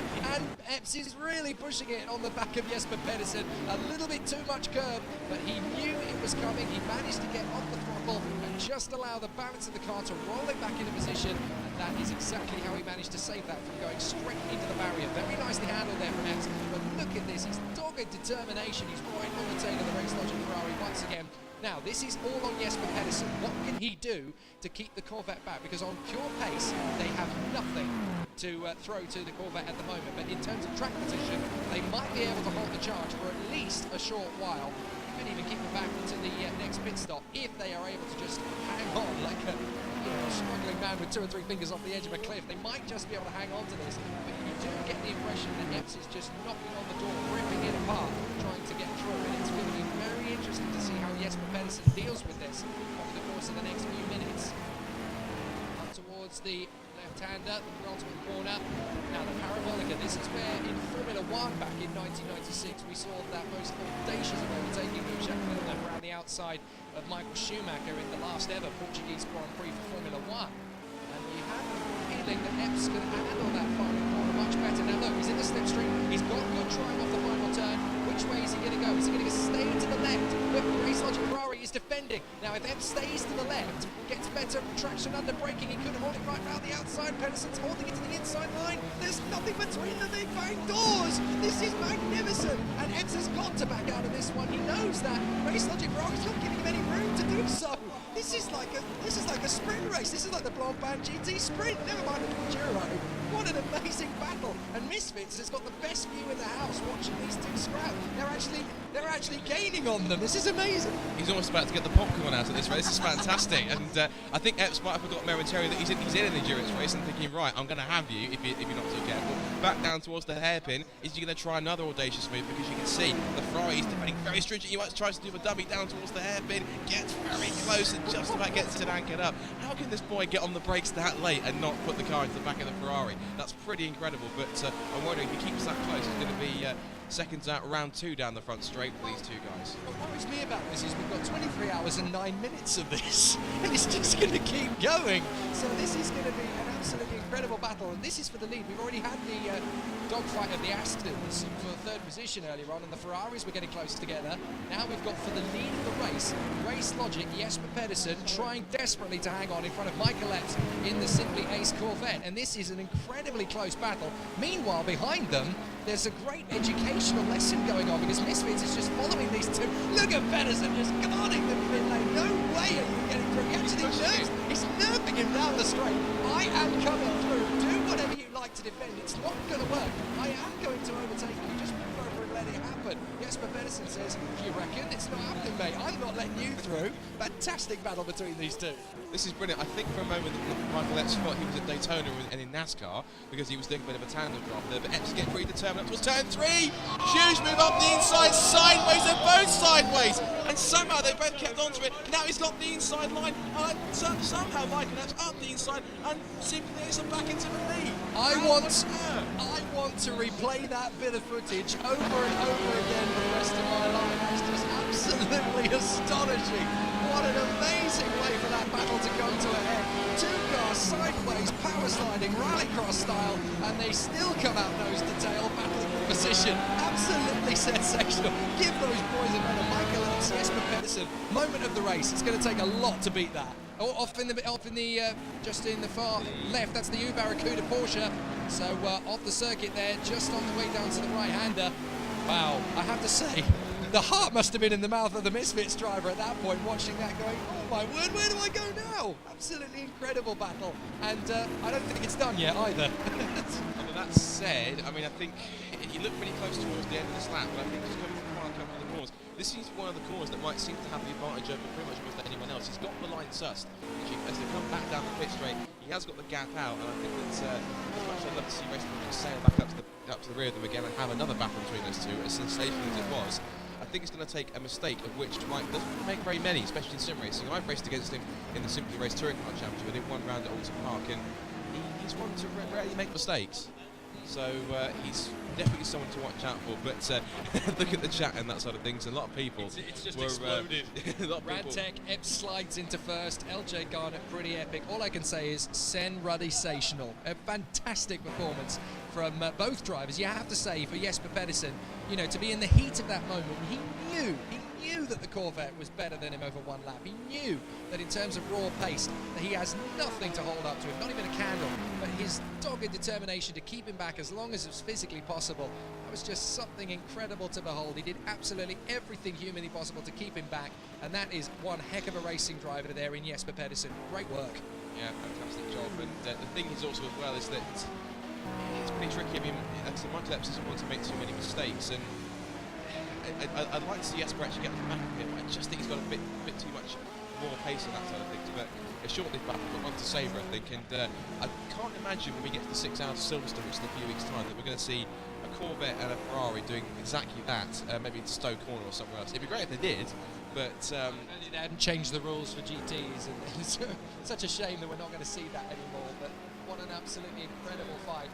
And if that's what the first hour is going to cook up, bring on the second, third, fourth and so on, because it's going to be an absolutely brilliant fight all the way to the death here. On board with Michael Epps looking back. And look, that's the gap he's pulled out in a lap and a half. That's the gap, that's the pace that the Corvette has. Absolutely astonishing. You know, the rest of the back markers. Stormy Camel BMW is cannon fodder as he flies through turn one. He's just disappearing. It looks absolutely planted. He's absolutely romping away. Third position, Friction Racing are actually closing in on the Race Logic Ferrari boys right now, so that's going to be an interesting one to see play out over the next half an hour or so. With the Friction Aston getting faster and faster all the time. Currently behind the wheel is still Dean Prescott, so he hasn't made a driver change as yet. So the top three are all still the same drivers that started this race. A lot of other teams have made driver changes, but wow. What other words can you find after a great fight like that? I'm hoping there's more further down the field, and actually there could be, because the Friction Aston is once again being reined in by the Downforce Aston. There's only about 5.5 seconds between them. The Purple Helmets is in 5th position, and get this, the leaders have lapped everybody up to 5th place. The Purple Helmets Ferrari. We're not even an hour in yet. Astonishing. yeah, it's pretty crazy. And also, I was actually going to say if we could possibly have an update on our car. He's still running in the hands of John Monroe, still running in 5th position, so a strong effort and not doing too badly. A couple of questions coming through on the chat here. I'll answer one question. Dennis Johansson, 12 cars in a 24 hours. Seems a bit disdained at that. We have to explain, of course, this is at a sim racing centre, Simply Racing Milton Keynes. They only have 12 pods, so unfortunately there are only 12 cars. Of course, if they expand, or there was another centre they had, it might be a case they might be able to do that, as Race Logic Ferrari is in for the pit stop. You have to say at that particular point, maybe that was perfect timing, because after that battle, Jesper will be pretty tired out. I wonder if they're going to make a driver change at this point. It would seem a logical time to do it. Yes, they are making a driver change. Fair play to Jesper Pedersen. Really, really impressive run so far. So they tumble down the order just a little bit. LJ Garnett has actually said, anyone know who is driving with Jesper Pedersen? Yes, we can tell you. It's actually an 8-man team. We know them only by surname at this moment, but as we watch them throughout the race, we will obviously update them with first names. It is a team of Pedersen, Worley, Chakraborty, Fowler, Newland, Fox, Holman and Thomas. It is the biggest team of the race. 8 drivers in that team. And they're currently, well, not including pit stops, they're currently in P2. Meanwhile, John Munro we're on board with here on the Downforce Radio Aston, trying to close up on, that is the Porsche in front, the U Barracuda car. Not to be too favouriteist, but we ain't doing too badly there in 3rd position at present, with 5.5 seconds in hand on the Friction Racing car, who again, that's a bit of a mistake there from the U Barracuda car. I don't think they meant to let the Downforce Aston through on that particular occasion, but they just slid it through very nicely there indeed. So it is currently, as it stands, Simply Ace 16 seconds ahead of Friction Racing, Downforce in 3rd place, Purple Helmets from Race Logic, Misfits now in 6th, Mango's in 7th from the 111 Ferrari, the U Barracuda Porsche, Storming Camel in the BMW with the Red Shirts Porsche, and the Mission Motorsport Aston, who are currently 4 laps adrift, but still doing a fantastic job. When you consider that most of these guys are, you know, injured servicemen who do not have the same benefit of arms and limbs that we guys do, that most of us take for granted. They are doing an absolutely fantastic job, and fair play to them. And yes, that comment about only 12 cars in a 24-hour race, well, that is to do with the fact that there are only 12 pods at the Simply Race 24. Mind you, with the popularity this place is gaining, we might have another 12 by next year. Who knows if they decide to expand? It'd be great if they did, because of course we could have even more. It might be a bit more load on the server, but growing from somewhere. Oh, and that's the Stormy Camel BMW. He's looped it up at the one of the hairpins, and that's allowed the friction racing car to glide through rather effortlessly. So not too much drama there. They might have had a bit of an effort where he was probably firmly clenched when he saw the BMW a little halfway sideways on the circuit. Thinking, oh goodness me! But you know, that's the danger we saw in races. When if you're going to make mistakes, you might have absolute concentration, and it's a case of just trying to anticipate that anything could be around the corner. There could be an incident. There could be someone stopped. There could be, you know, somebody going crazy and driving the wrong way. I mean, it could be something like that. But even so, you have to take account that you never know what is around each and every corner up on the 24 hours. Something could be there. You've got to be prepared for that and have possible brakes just in case. And there we go. Friction Racing are requesting a pit stop, which means it looks like they're going to be coming in for second place. Although they did request it, they did pay again. So that's quite an interesting part. Psychological again, maybe? I don't know. They do like to play games so far, but they've got quite a gap, about sort of a steady gap of about 5.5 seconds over the second of the Aston's, the downforce car, and it looks as though it's the Aston Martin, which is the press not still at the wheels, carrying on. Just to those who want to know who changed over into the race behind the Ferrari, with Johnny Holman is now at the wheel of that car. And there is chasing after the Storming Camel BMW. You should have no trouble getting past that into first corner, and he does indeed sweep past it very majestically there. Nick Grove just settling himself into the rhythm. That's not the man who started in the BMW, I don't think. Actually, no, it was Lester Cook who started, and now he's handed over to Nick Grove at their last pit stop. So driver changes coming in thick and fast now. But you can definitely tell the teams that are more confident in terms of their longevity behind the wheel as to who can go the distance. We have now, ladies and gentlemen, eclipsed past the first hour. So 1 hour down and 23 to go. I hope you're as ready as I am for it. Absolutely. Let's run down the order then. So Simply Ace lead by 18.2 seconds for Friction Racing and the Aston Martin. Third, and about sort of 4.5 seconds back, is the Downforce Racing Aston Martin starting closing. Fourth, after a very eventful first hour, the Purple Helmet, still with, I think, Andrew Ashton at the wheel. Fifth place is the Team Race Logic Ferrari, the V-Box Ferrari, which now has Johnny Hole at the wheel after an epic battle for the lead in Bike X. And then in sixth place is Team Misfits. The Porsche. So it's the Viper, sorry, my apologies. That probably has Misfits car has Callum Cripps at the wheel. Then we've got Triple Motorsport car next to the New Barracuda Porsche. In the Stormy Camel in 10th, 11 versus Team Red Shirts, and 12 Porsche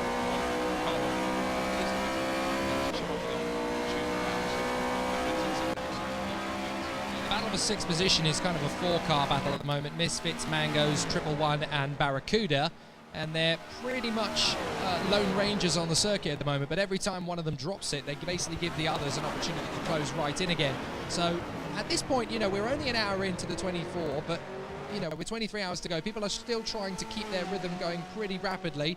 At the moment, Purple Helmets, they're in 4th position. There is your man, still running pretty well there in the Purple Helmets machine. It is still Andrew Ashton at the wheel, and the downforce car 0.8 of a second off faster than them at the moment, and behind them the Race Logic Ferrari with Johnny Holman behind the wheel is half a second a lap quicker. So there's definitely time being made up there by the blue Ferrari, with the purple Ferrari desperately trying to increase that gap.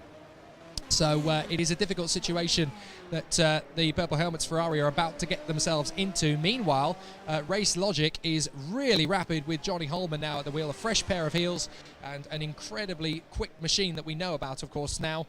Half a second quicker than the Purple Helmets car in front, with a very tired, I would imagine, Andrew Ashton at the wheel. And Team Misfits behind with Callum Cripps, who's now taken over that car. There he is, speak of the devil. And he is currently being... completely disappearing his Race Logic. Mango's racing in 7th place in the Porsche is about the similar sort of pace. There he is, the Mango's racing machine. Still being driven by Jim Gibbs, it is, who's now behind the wheel in 7th place. Then in 8th position, the Triple One Ferrari, only a few seconds further down the road, actually. And that car now has Ben Sarich at the wheel still, actually, so no driver change there for Ben Sarich. 9th position, the Barracuda Porsche. They are next in position. And the Barracuda Porsche currently has Grant Lyman at the wheel, and he is the man who started for them, so no driver changes for them. Storming Camel, the BMW, in 10th position now, and as we said, that's Nick Grove, who has taken over from the man who started the race, Lester Cook. And they've been pretty rapid in the latter stages of the race, so far they seem to be getting a little bit more pace back.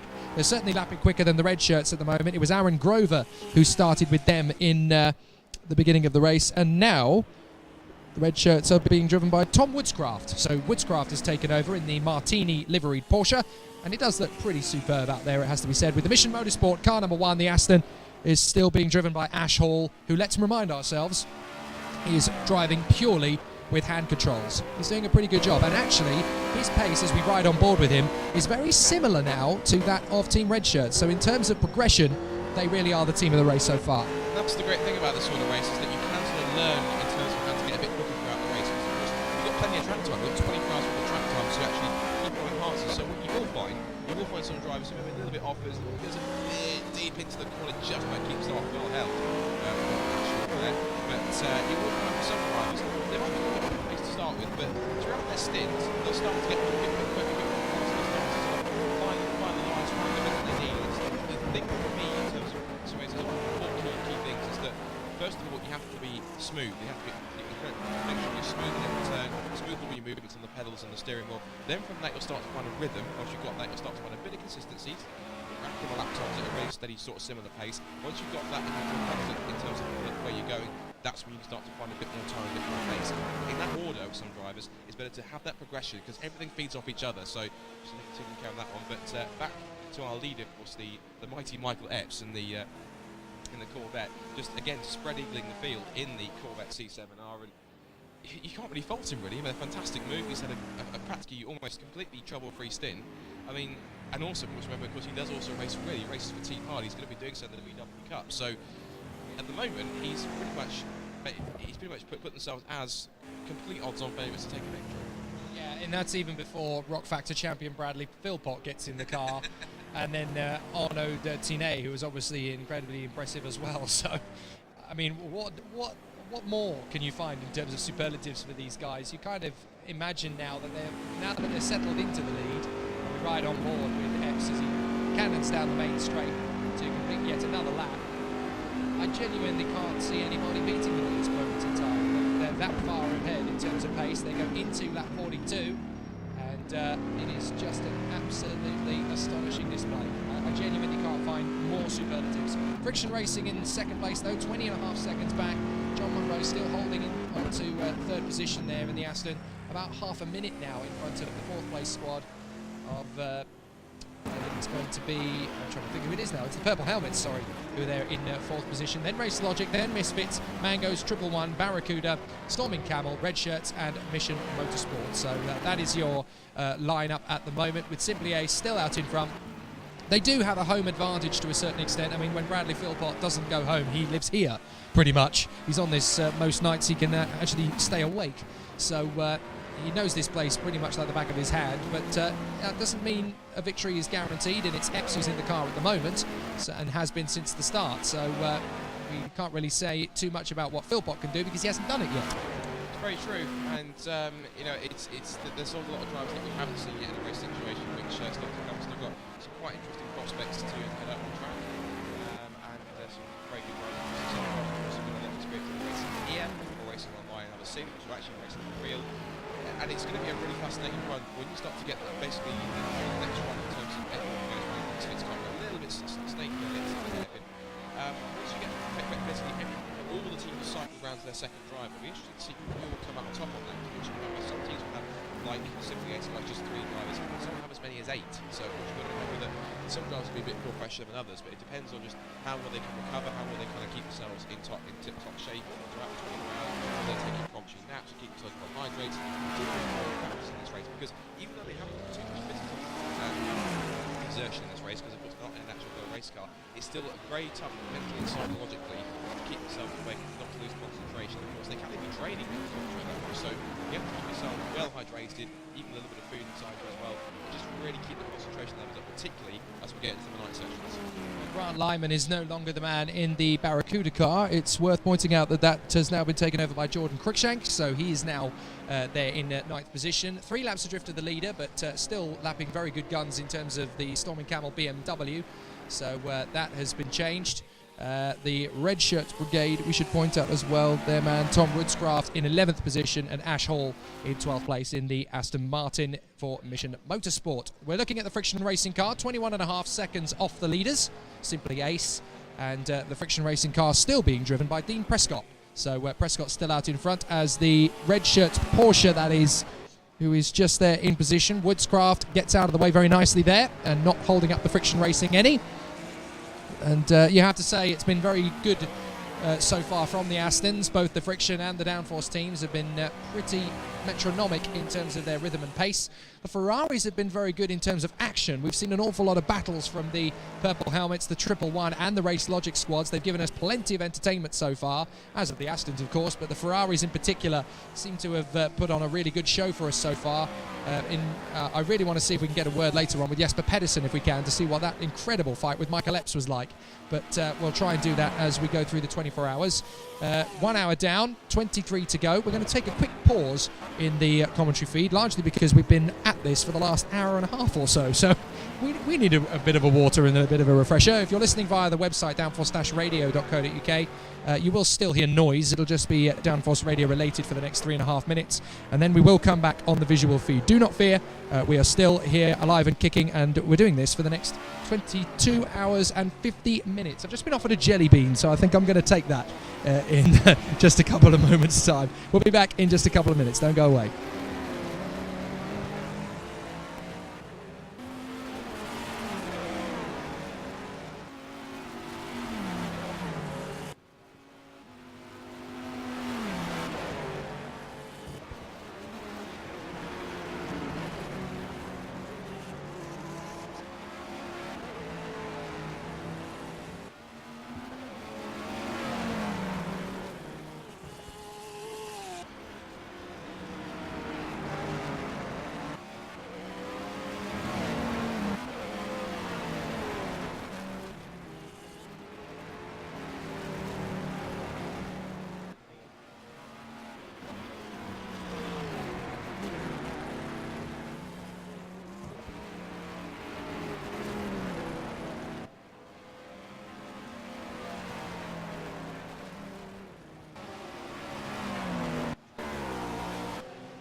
Welcome back to Milton Keynes and welcome back to the Simply Race Thrustmaster 24 Hours of Estoril here, of course, on the Simply Race YouTube channel and also on downforce-radio.co.uk. My name is Scott Woodruff, just taking over as Jake Stanton takes a break from commentary duties, so he has handed over the reins of league commentator to myself, so probably a dangerous decision, but we'll run with it anyway. And alongside me for this commentary stint is a good friend of ours, one of our team drivers. He's sim racer and actual Carbonate Hyundai Coupe Cup driver, Dan Blake. So Dan, of course, welcome to the impromptu commentary box. And what you've seen so far, it's been one heck of a race, hasn't it? It's been a pretty awesome spectacle. It's been really good so far, Scott. Hello, everybody. As you see, there's 4 cars very close together on the lead lap after an hour, and I think the battle between one V-Box, the team race logic seems to be a bit out of sequence on pit stops. So, despite the fact they're behind at the moment, obviously when their pit cycle sorts out, that'll be an interesting one to look at as the race goes on as well. Well, let's just give you guys a quick update, of course, whilst we're away. Of course, you may have been watching the race on the Simply Race feed on YouTube. Of course, we can see you guys in the chat. So, hello to everyone who is currently listening via downforce-radio.co.uk, then feel free to tweet us at Downforce Radio. We'll try and read your tweets out throughout the 24 hours. Facebook.com/24 hours as well. Let's do a quick rundown of exactly who is where and who is in what car. So at the end of lap 46, we can see on lap 47 right now, it is the Simply Ace Corvette, which is being driven at the moment still by Michael Epps. He's had some fantastic battles through the field, especially with the V-Box Race Logic Ferrari, but he had one of the moves of the race, in fact possibly the move of the race. I'm not sure we'll get into next at this point in time, but we've still got a long way to go. Second place, exactly 23 seconds back, is the Friction Racing Aston Martin, currently in the hands of Dean Prescott still, I think. Then we've got the Downforce Racing Aston Martin, which I think is still being driven by John Monroe, but he's surely going to be coming in fairly shortly to hand over, I think, to Piers Pryor. Then in 4th place is the Team Race Logic, the V-Box Blue Ferrari, which is in 4th position. That's currently got at the wheel of it Johnny Holman. And then in 5th position, it's the Team Misfits Red Viper, which is currently being handled by Jordan Cruikshank. No, that's not John Cruikshank, sorry, it's Callum Cripps, my apologies. 6th position is the Purple Helmets. They've just made a pit stop. Now, they did have in there Andrew Ashton, who had a very eventful and antic-filled first stint, but he's managed to get himself back out there, so I'm not quite sure who is in the car right now unless he stayed in. Let me check. And then I'm just going to cycle through the rest of the field in 7th place. But the actual timing on the screen, it's still on the screen on my live feed on the YouTube thing. So Mango's Race, they're currently 7th.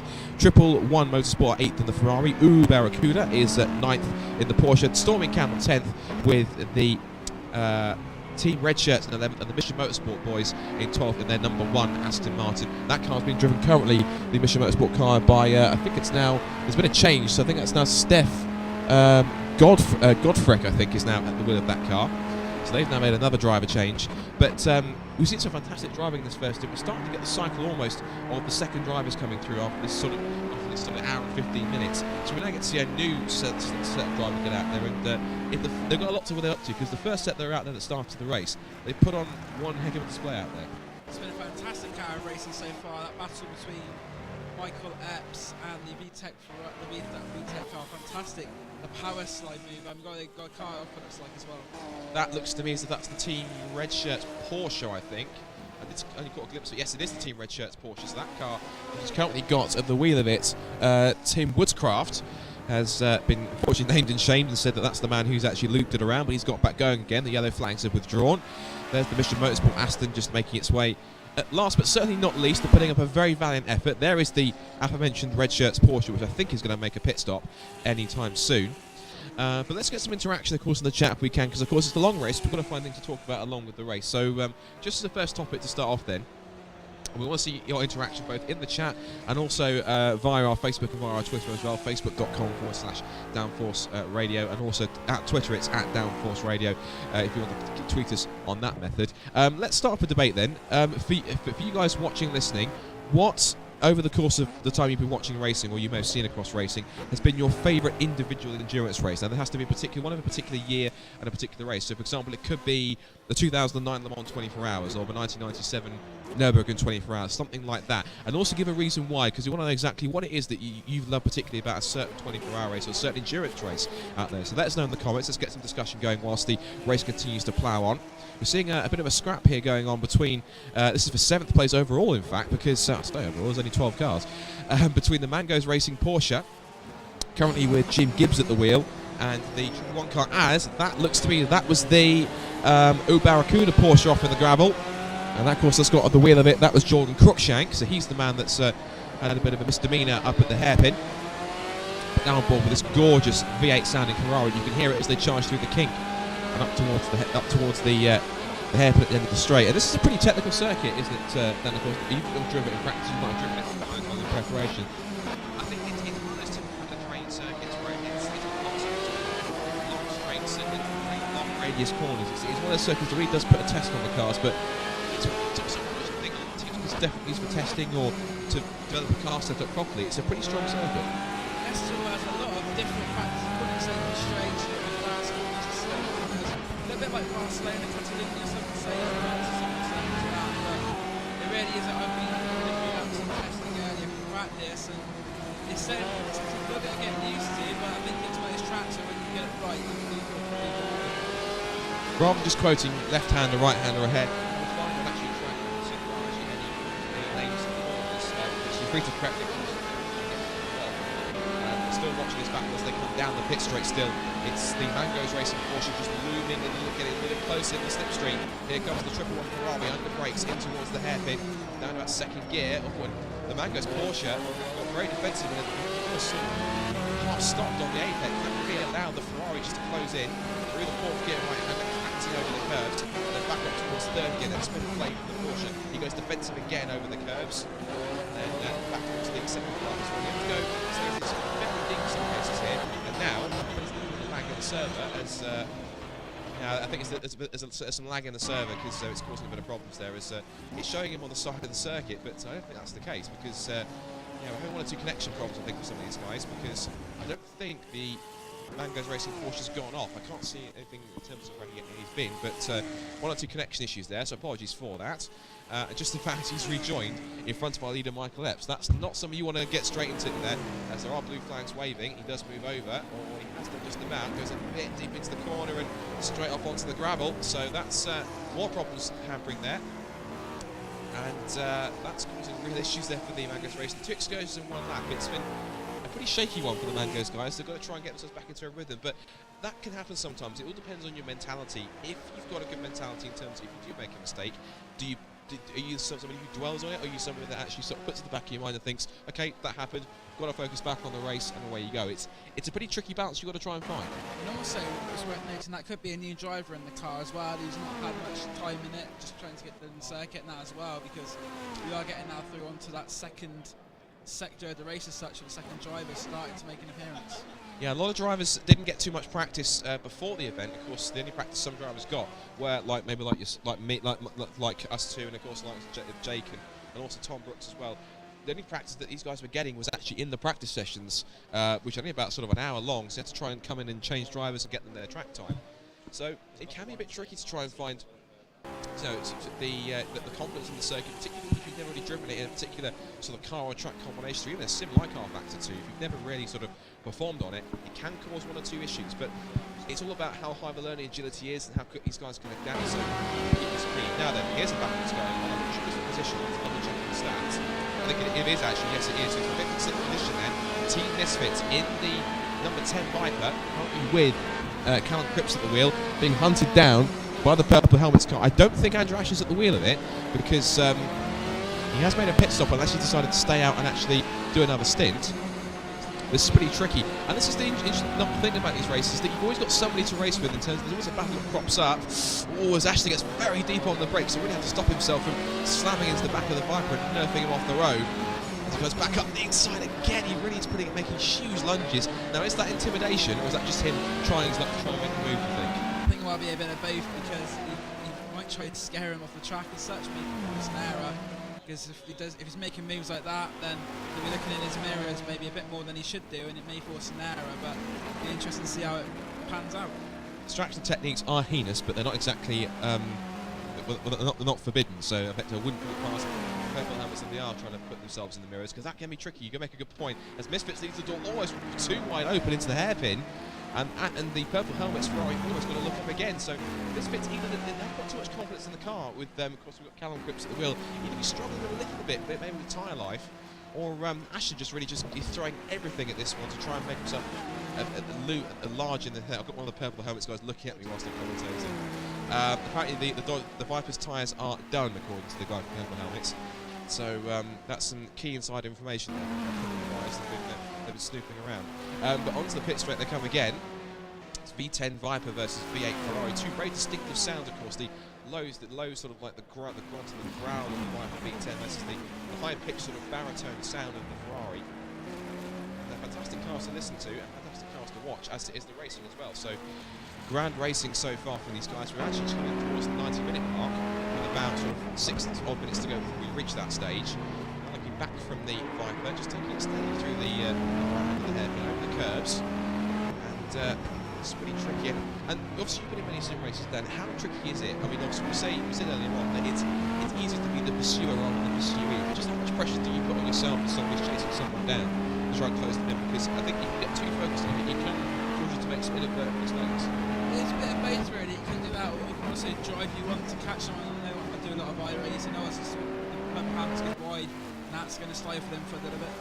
But as I was saying, it can go either way. You can either be more determined and find that little bit of extra pace you didn't think you had, or it can go the other way around as we saw purple helmets making a mistake there. It can either be a distraction or it could be the proverbial carrot Daniel probably knows in terms of trying to close in, and that's certainly something which I don't know. We saw a bit of an example of with that in terms of the. It's almost like they know we're talking about them. It's a commentator's curtain starting already on that side of things. But this is a grand race so far from these guys, and looking at the gaps on the screen on the left-hand side as they come up, you can see that what's pretty incredible is that again Michael Epps has pulled out an absolutely incredible stint. He's pulled out a 24-second lead over the Friction Racing Aston Martin, and there's a further sort of about 9 odd second gap to Downforce Racing. But they themselves have got about sort of roughly about a 50 odd second gap over the 4th place Team Race Logic Ferrari. So a pretty comfortable gap, as I think John is still trying to finish. He's been in that car for almost an hour and a half, which we don't have it's a mega stint for him to put in. So I think it will mean that he's got less running to do later on, but maybe he's trying to get his running out of the way as the Misfits Viper makes his way up past the Mission Motorsport car, puts another lap on the number 1 Aston, and the Purple Helmets Ferrari should make its way through. He leaves the door wide open. That's good driving then from Steph Godfrick. The Mission Motorsport car off in the gravel on the exit at the corner. But you're good driving. Some of the back markers are a bit more courteous than others, but on the whole, the driving standards have been very good from what I've seen so far watching John. And John's doing a mega stint at the moment. I think at the end of this stint he will come in, because at the start of the race he didn't have a full tank of fuel. It was only a half tank, so this will be John's first full tank. I think Piers is getting ready to get in the car soon as well. Yeah, of course, we have to point out that all the cars started on exactly the same fuel load and tyre compound to make it a bit more even, to make it a bit more exciting. So effectively, for the first stint, the strategy was almost kind of thrown out the window. But then once that first stint plays out, that's when you can start to run your own compounds that you want to run, your own fuel loads, and it really just works out on that sort of thing to see exactly how you want your strategy to play out throughout this 24 hours. Quick response from LJ Garnett on the endurance races question. What's your favourite endurance race throughout the years you've been watching racing? Of course, it has to be an individual race, not just one race, like one particular event, so to speak, as a whole. He said 2015 Bathurst 12 hours. Now I have to agree, that was quite a race, particularly the last sort of 5-10 minutes of the race when I think it was Aston Martin versus Audi versus Bentley versus Nissan. That was a pretty large dogfight. We've seen some similar fighting here in the rain here at Estoril. It's been very much a dogfight. It's been 2 fighter planes up there. It's been fantastic to watch. Speaking of more fights, I think that battle we saw earlier between Misfits and Purple Helmets is starting to start off again, and these two in pods next to each other as well, so there may be a little bit of banter between the two, but the Purple Helmets car's caught back up again after its mistake earlier. Looking back again from the Misfits Viper through the kink, the very high speed kink, you're flat out there in 4th, 5th gear, and you start to make your way down towards the braking zone again. You might even get top gear, then punch it down through the gearbox on the paddle shift to 3rd gear, and just try and find a little bit more power to start to edge your way towards the front of the back towards the hairpin of the right hander, back down to 3rd gear. Again, a little bit of a lunge there for Purple Helmets, a bit later on the brakes. Again, just a bit more intimidation, trying to put himself in the mirrors, as Dan was saying, trying to distract the Misfits one. That does have Callum Cripps at the wheel, so this is going to be quite a battle to see.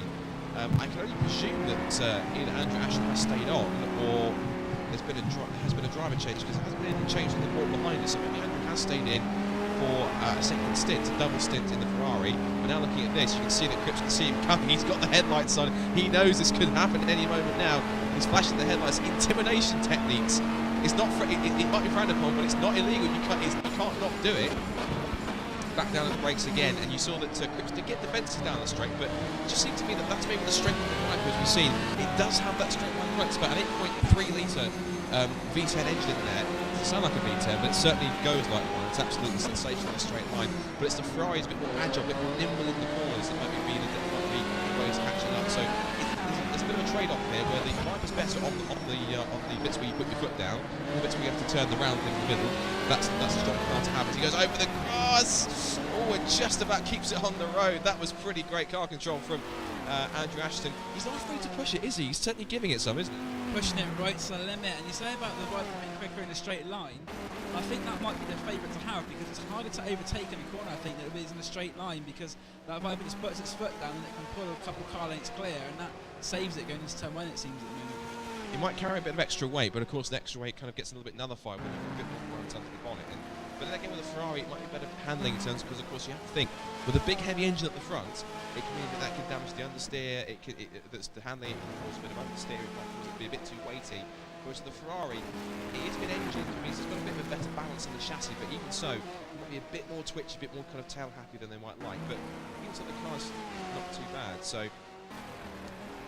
I'm just hearing comments behind the Ferrari. It does tend to hang the backside out a little bit through the corners, but it's quite a run so far. And actually, the Misfits Vipers has capitalised on the mistake which Andrew Ashton made, because he seems as though he's pulled a gap of about a few seconds as they're coming up to the Barracuda Porsche, which is currently running, I think, about 9th place. So onto another lap, and we've just hit past the 90-minute mark. So 90 minutes down, still a hell of a long way to go. But actually, the Barracuda Porsche is in P10. As the Ferrari crouches the curves again. But here's our race leader, Mike Epps, and we think sort of called from Radtech saying about 3 laps of fuel remaining. But these guys would have done a lot of running to actually, sort out their fuel strategy. So you might see this about 3 laps of fuel remaining. At the same time, these guys might have found a way to eke it out a little bit further based on if they're short shift or lift and coast. Although the pace that Michael's going, I don't think he's lifting and coasting.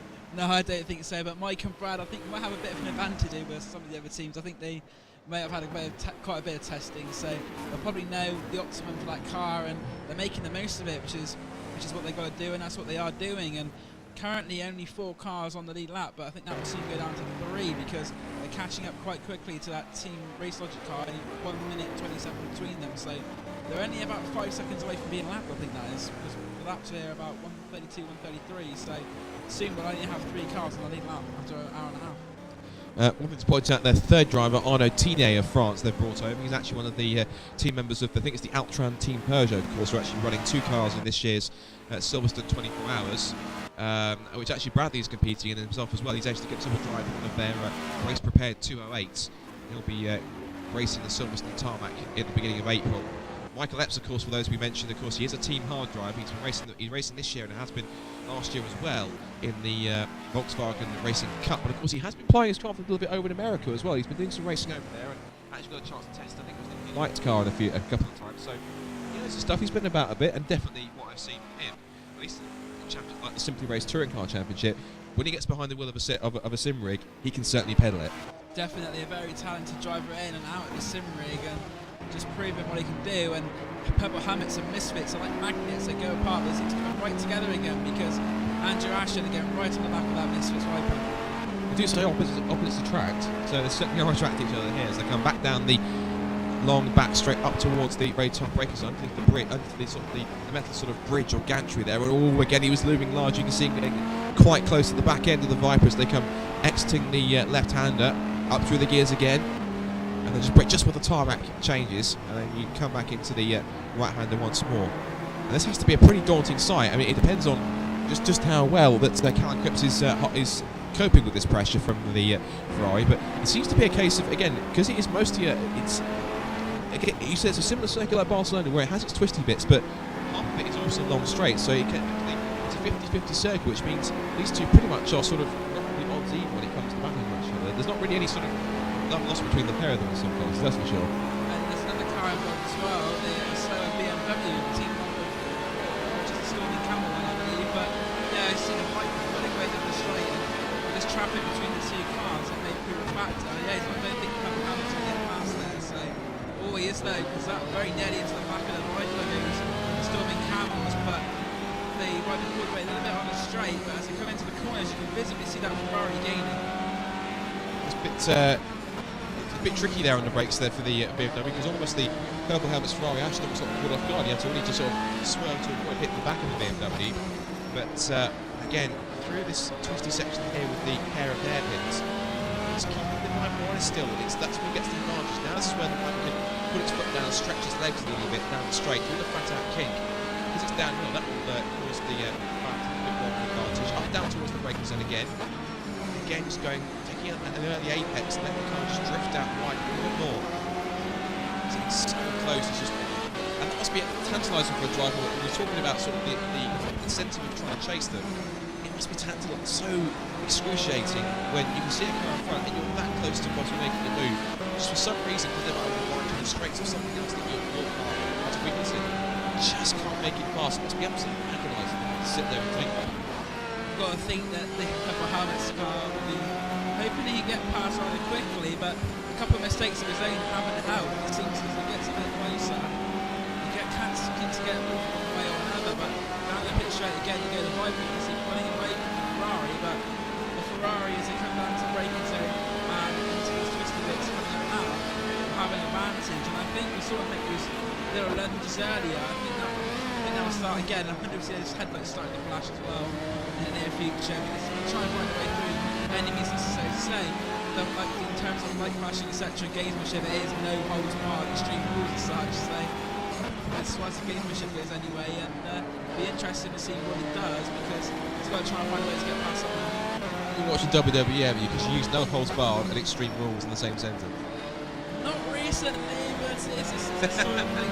It is a no holds barred contest. I think we've seen that already today. That some of these drivers like to praise pull a punch or two. We've still got 22 and a half hours to go. I think it's going to be a right slobber knocker. Close in the famous Jim Ross in the wrestling film, but still Ross's battle here. There's still nose to tail in this battle here. I think all that Andrew Ashley's fighting for is just one moment, one mistake, one lapse in concentration, which is trying to coax out of the Viper of Callum Cripps. But at the moment, Callum is staying pretty firm. It's been Ashton that's been doing the chasing, and to be fair, also making the mistakes. He's the one that went off wide a little bit after a couple of corners. And with that said, that's quite a wide exit there from Cripps. This now means could be the incentive that Ashton needs over the curbs and through the parabolica to come back onto the pit straight. I have actually now got a track map in front of me here, which means I can actually call the corners now. This is actually called the parabolica Ayrton Senna, in fact, this one corner. But down the pit straight they come, up towards the tight braking zone of turn 1. This used to be a more of a sort of constant radius corner rather than a very tight braking zone. But back under the brakes again, down through the gears, and up towards curve 1. Slightly tighter line from the Ferraris. They now exit back on the power again. And now looking back now from the Viper through what's now known as curve 2. And then simply up towards the first of the hairpin, which is called curve 3. And then back through once again. I think this is curve VIP. Right, it's VIP. Not quite sure, but onto turn 4 is the hairpin. And then I come through the kink of turn 5. It doesn't have a name, but it's a very high speed kink in that. You can see the eyes are on the Ferrari. Now that's the pit request sign has come on for the Viper, which means it looks like he possibly could be coming in for a stop unless he's making some changes to the setup, or preparing in fact for a future pit stop. We'll cycle around to see the Mangoes Racing Porsche running 8th place behind the Team Race Logic Ferrari, sponsored by V-Box, the blue Ferrari there. It's a wonderful looking car, the Ferrari. And there also is the race leader as well. That's the Epps Corvette, sorry. It's going to be a long race. But Epps is doing pretty well. Again, still continuing that long lead that he has. Friction Racing say hello, according to the guys at Simply Race who are here, who are commenting on the feed. And apparently Epps is short shifting all his gears as we watch again this battle that's going on between Misfits and Purple Helmets. And Ashton must be thinking, what do I have to do to get a solid chance? He's a little bit wide, as effectively the battle ends right there and then, because the Misfits Viper is in. And I wonder if that's going to be Callum Cripps handing over, but this now means clear track for now 5th position Purple Helmets, with Andrew Ashton now continuing on as the number 10 hits the stops. And I'm just seeing, there is a driver change going on, so out jumps Callum Cripps, and in will go a fresh pair of legs. The Friction Racing one is there, and also is Michael Epps is there as well. And I wonder if he's going to come in, because he's been short shifting apparently the last couple of laps. This will mean that he'll be handing over to either Bradley or to Arnaud Tine, one of the two. Does he dart towards pit lane? He does. So in comes the race leader, Michael Epps, in the number 12 Corvette Simply Ace. Have to be careful with this entry. He's been timing that one. That's the practice. You have to be on the limiter at 62 miles per hour before you hit the first white line. If not, you will get slapped with a penalty. But straight into his marks comes number 12. Up it comes, and Michael Epps, after an amazing stint, jumps out, and it will actually be Bradley Philpott, the man who actually won the Rock Factor contest. He comes in. Also, second place Friction Racing is also in for its pit stop. Now, I wonder, is this also going to be 3's the magic number? Because are we going to see Downforce in as well? I think that's the Downforce Aston Martin just in the background there. And I think he's staying out. So that means past goes John Monroe. I don't know if, in fact, he hasn't. Yeah, both Simply Ace and Friction Racing are still in the pits, which means that for the first time in this race, the Downforce Racing Aston Martin in the hands of John Monroe leads the Thrustmaster 24 Hours of Estoril. And I think it's safe to say, if we can take a brief moment for ourselves, boy done good. Boy done good. And I think Jake Sanson will be rather disappointed he's missed this moment because he's actually left the building. He certainly has, yeah. But we're going to quickly see in as Bradley Philpott is now going to take over his stint. Michael Epps has jumped out after about an hour and 40 minutes in the car. What an hour and 40 minutes it was. So now it's the opportunity for Bradley to show what he can do. Bradley, as you said, he was also doing some testing this week at the at Snetterton and also at the Bedford Autodrome in the latest Formula 4 car. So a grand job from him. Michael Epps just walking past as he come in. The Friction Racing guys are also then. Misfits have changed over to David Williams in the Viper. So I get to snap a finger saying yes. And Jake Sanson has returned, and I think you'll be pleased. He's punching the air with delight. You can see that we are indeed leading. Yes, pit cycle or not, we're leading. Can you see that? We're leading. We're leading. Just over there. I'll go in. yeah, you do that. But even so, yeah, Bradley is getting in, so we can see that. But also Roy Morris, yellow flags because that's the Team Red Shirts Porsche has spun on the exit of Curva 3. We're now watching at the wheel of the Friction Racing car. Dean Prescott, I think, is he still? I'm not sure if he's still at the wheel of that or if he has made a driver change, but they definitely made a stop. So currently the gap then is 24.4 seconds between Downforce Racing in front, but again they still have to make a pit stop, another one in fact, and also change over, I think, to Piers Pryor for the second drive. Then we have Simply Ace in second place. Friction Racing is currently in third. Team Race Logic in the Ferraris is fourth, coming through shot right now. Purple Helmets car in fifth position. The Ferrari is in P5, followed by the Team Misfits guys who have just made a pit stop recently, and they've handed over to David Williams. Then we have the Mangos Racing Porsche in seventh place, currently being piloted by I think it must be Dan Gannon because they've wiped my name off the bottom. And then we've got Barracuda, which is currently being handled by Jordan Cruikshank. Storming Camel, which has been driven by Carlo Turner. And the Team Red Shirts, which is currently has at the wheel of it Cam Tinkler. And then Mission Motorsport, which then currently still has at the wheel of it Steph Godfrey. So almost a complete cycle of drivers. But at the moment, I guess Downforce Racing can take a bit of credit as the Mission Motorsport car goes off the road once more. But Bradley Philpott in the Aston Martin, I think the Corvette, I keep getting these mixed up, has just drafted past. So let's just quickly reflect on that again. Another brilliant stint by Michael Epps, because we can't really stop raining about it, because of course he really did put in some fantastic moves. He kept it pretty consistent, and to run an hour and 40 minutes, or thereabouts in one stint, he's done a fine job. Credit where credit's due. Yeah, great stint from Michael Epps, but of course only three of them. They've got 8 hours each, so he's got a lot more to do yet. And what I think to be interesting to see is a battle for second, third and fourth between the Friction Racing Downforce and also the out-of-sequence Ferrari as well of what's the name of them again? It's the Race Logic team, because I think those three can be very close when they come out of the pits, because Race Logic seems to be on a different pit stop strategy to Friction and Downforce, but they're all very close together. There's Christensen just asking on the chat who is in Race Logic. The wheel of the car right now is Johnny Holman, but their team is comprised of 8 drivers, with Thomas, Holman, Fox, Newland, Fowler, Chakraborty, Pedersen and Wally. Pedersen started the car as Holman as the Downforce team is in, and this means that's a driver change, which means that Piers Pryor will switch in for for his first stint behind the wheel of a number 3 car. Past goes to Friction Racing Machine to go back into 3rd place. And also going past looks as though will be the Team Race Logic Ferrari, so that means it's going to be down to 4th place for the Downforce Racing car. But again, credit where credit's again, they led briefly, even though it's a cycle around the pit stops. And as LJ Garrett says, I think in response to who is in Race Logic, a lot of people.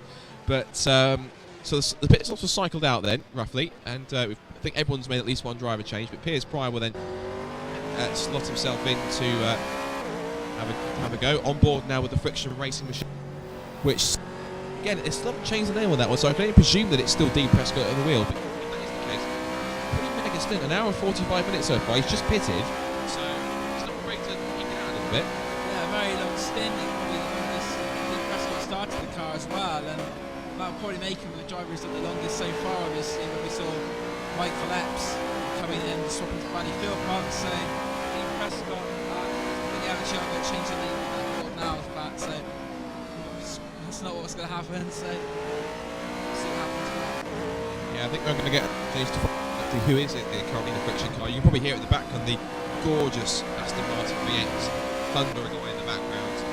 3 of those on track, but it's a grand job so far. And through the kink with the long right hander, which is called the parabolic Ayrton Senna. And of course, there is an alternative version of the circuit which does have a very sort of switchback S-sector, very tight complex, and I think that's decided against using that one because I think people are going to miss their braking point. It would have caused all sorts of trouble, I think, for some of those who are a bit inexperienced at the circuit. Yeah, it's a circuit which you don't find on many sims these days either, so practice maybe out of premium and it's there a little bit easier, but still making fantastic racing. And left the car off, I think the 6 cars had a bit of a spin, and that is the 1 Motorsport car. Yeah, it's a 111 Ferrari, and that's got the wheel of it at the moment, Spence Garrett. So that's had some problems. Now, is he going to try and get it going again? Is he struggling because he's not? Is he stuck on the curb somewhere?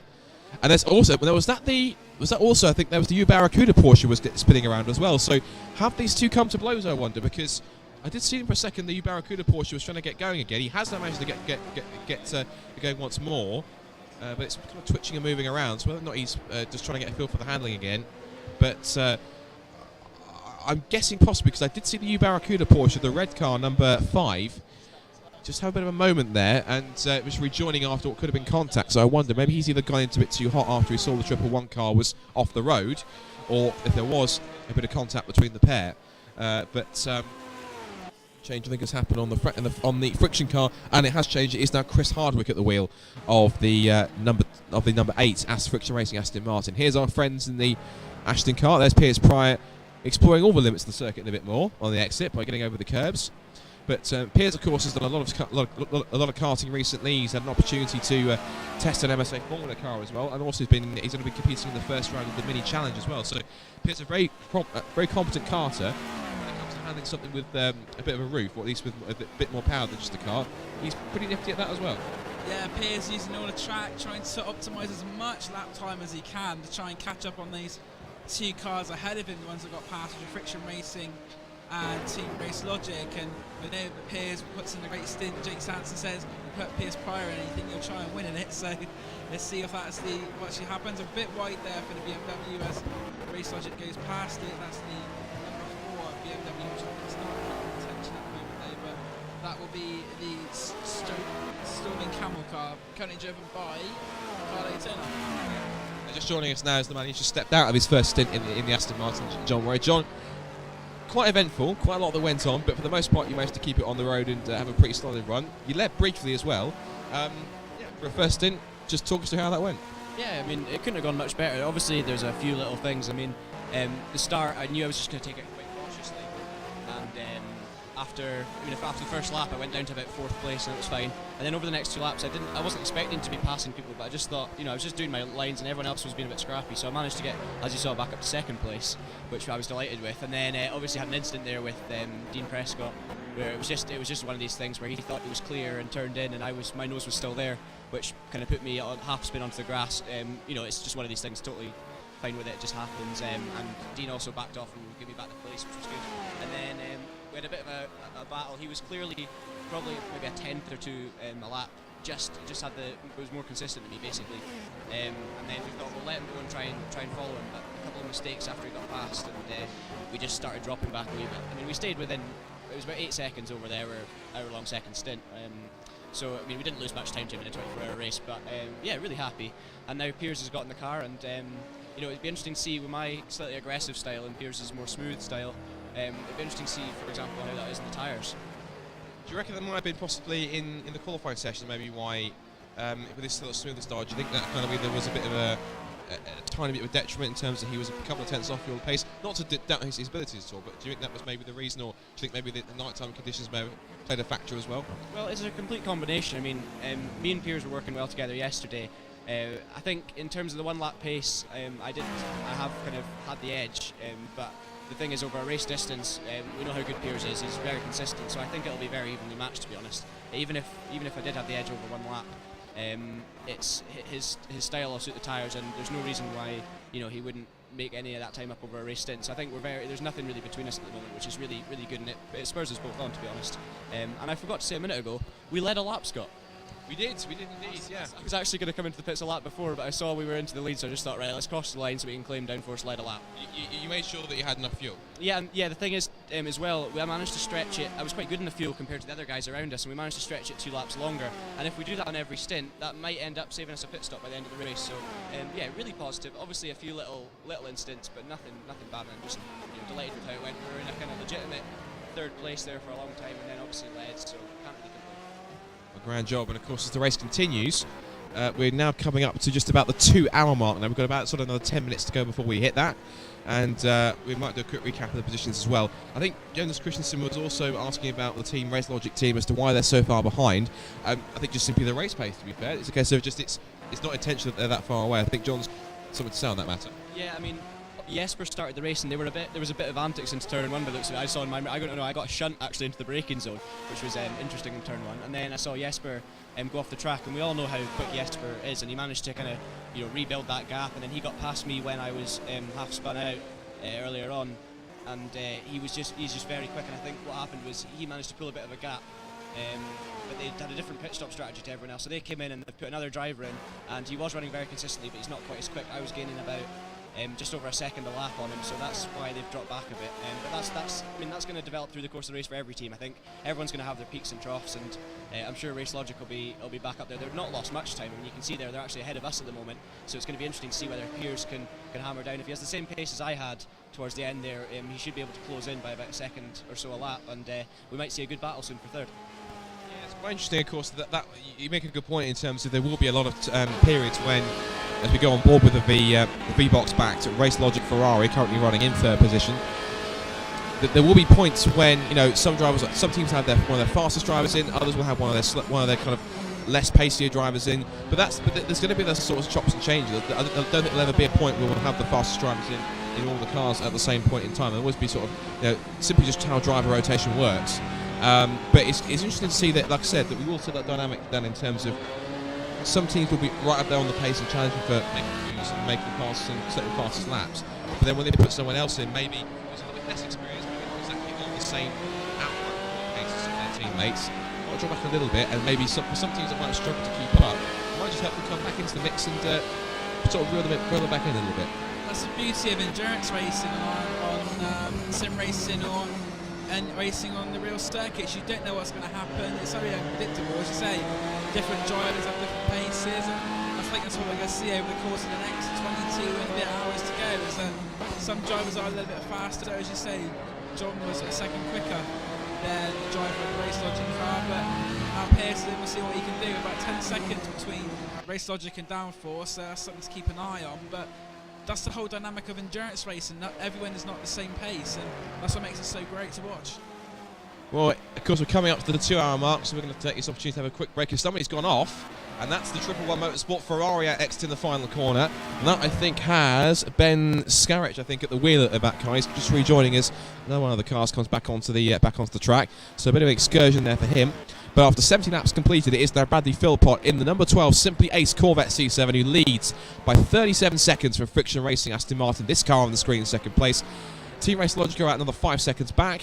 in third place, and then about 10 seconds back, we just said, is Downforce Racing, with P5 currently held by the Purple Helmets, who are at the moment a lap down on the leaders. We're going to take a very short break. It's the Thrustmaster Simply Race 24 Hours of Estoril. Scott Woodward and Dan Blake commentating. We're going to take a very brief break for a couple of minutes to take a quick drink and possibly even maybe a toilet break or something along those lines, and we'll be back just after these messages. Stay tuned for more endurance racing action after this break.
Welcome back to the Simply Race Thrustmaster 24 Hours of Estoril here at the Simply Race Centre at Milton Keynes. You're watching live on the YouTube channel, live stream, and also listening via Downforce Radio as well.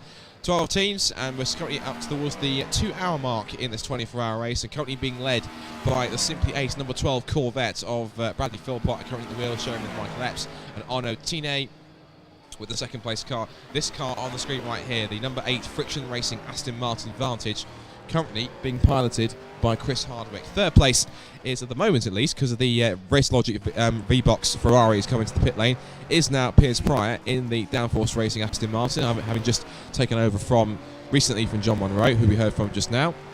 And then looking for the rest of the order, I think it should be the Race Logic Ferrari still in fourth. It is. There's been another driver change here going on for the purple, so the red Logic guy. See exactly who's jumped in at this point in time, and it is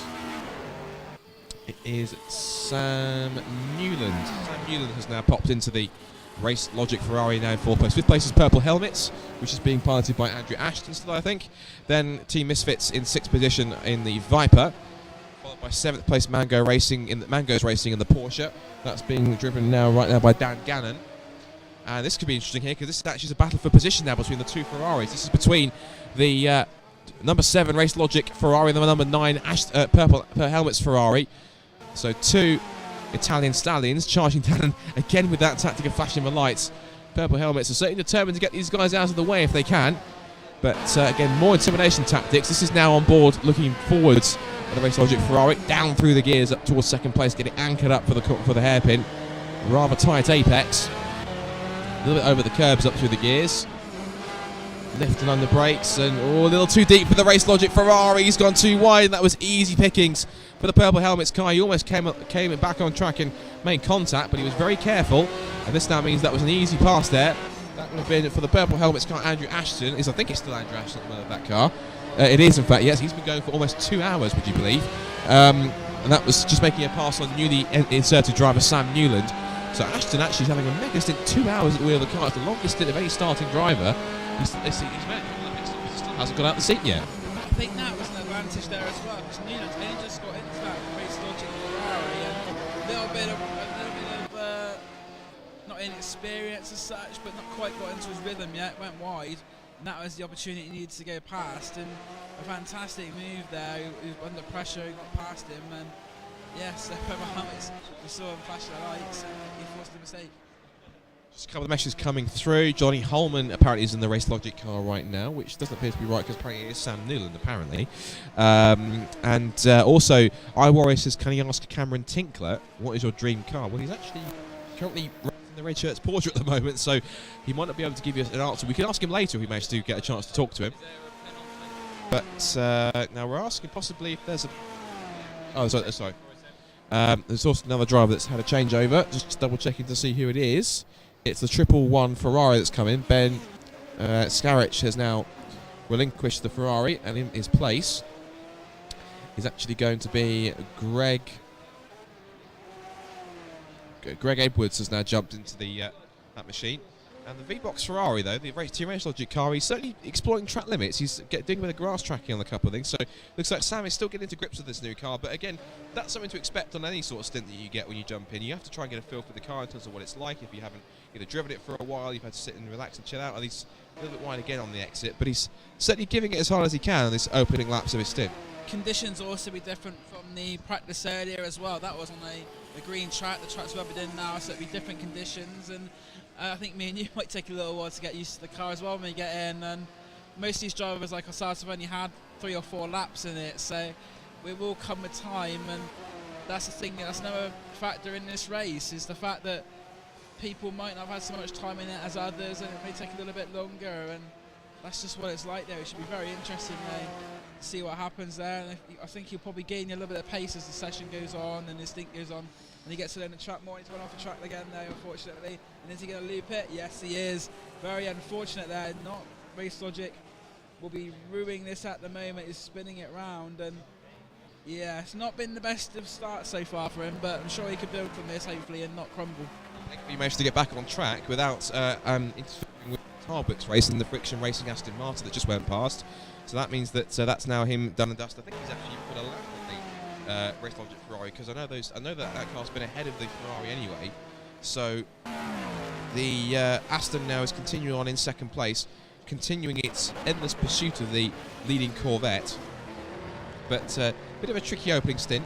We hope to see on the screen as well the feed which we're getting from one of our cameras here inside the Simply Race Centre.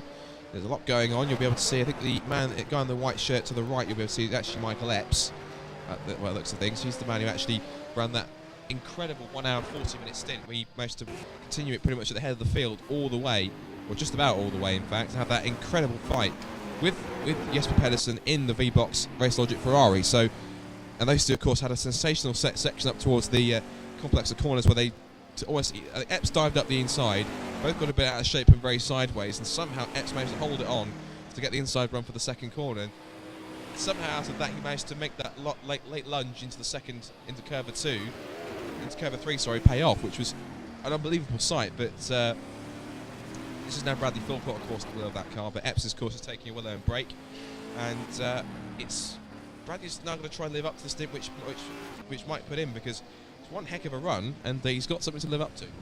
Yeah, definitely, but I think Bradley's up to the task. You said about the overtaking move for Michael Epps. I think Tom Britt's will be able to talk about that a bit. That was a bit sideways there, so you're flat out and sideways, and that'd be interesting. Yeah, it's just the way he went past, majestic really. That could have ended very badly for both of them, but they both had the skill and the awareness to avoid an incident, and it turned out to be a very good moment. But the team Michael Epps, Tinay and Brad Philpott, 8 hours each, so towards the end of the race we may see a bit of fatigue there, but we'll have to see about that. You know, that was a shameless plug you put in there, right? Oh yes. To mention that show when you can. God, some people. Anyway, moving forward to this, back to the race here. We have now ticked past the 2-hour mark. We've got 21 hours and 55 minutes to go. There's the leader just trying to get around the Barracuda Porsche. And he's not making it easy, trying to have to go around the outside. That would have been at the wheel of the Barracuda car. That would have been Jordan Cruikshank. So it looks like the easiest time he was having there, but he's keeping it to the inside. He might be trying to get a toe behind the race leader. But trying to look at the gaps here. I mean, look at some of the cars down. I mean, the Mission Motorsport car, it's last but certainly not least. Looking out, it's all for some reason. Barracuda chucks it back at the inside. I'm not quite sure you're allowed to do that, Jordan, especially since that is the race leader. Yeah, the flag as well, I see, and that is the 11 Ferrari. That's the 111 Ferrari again, so that's off in the second time as many laps.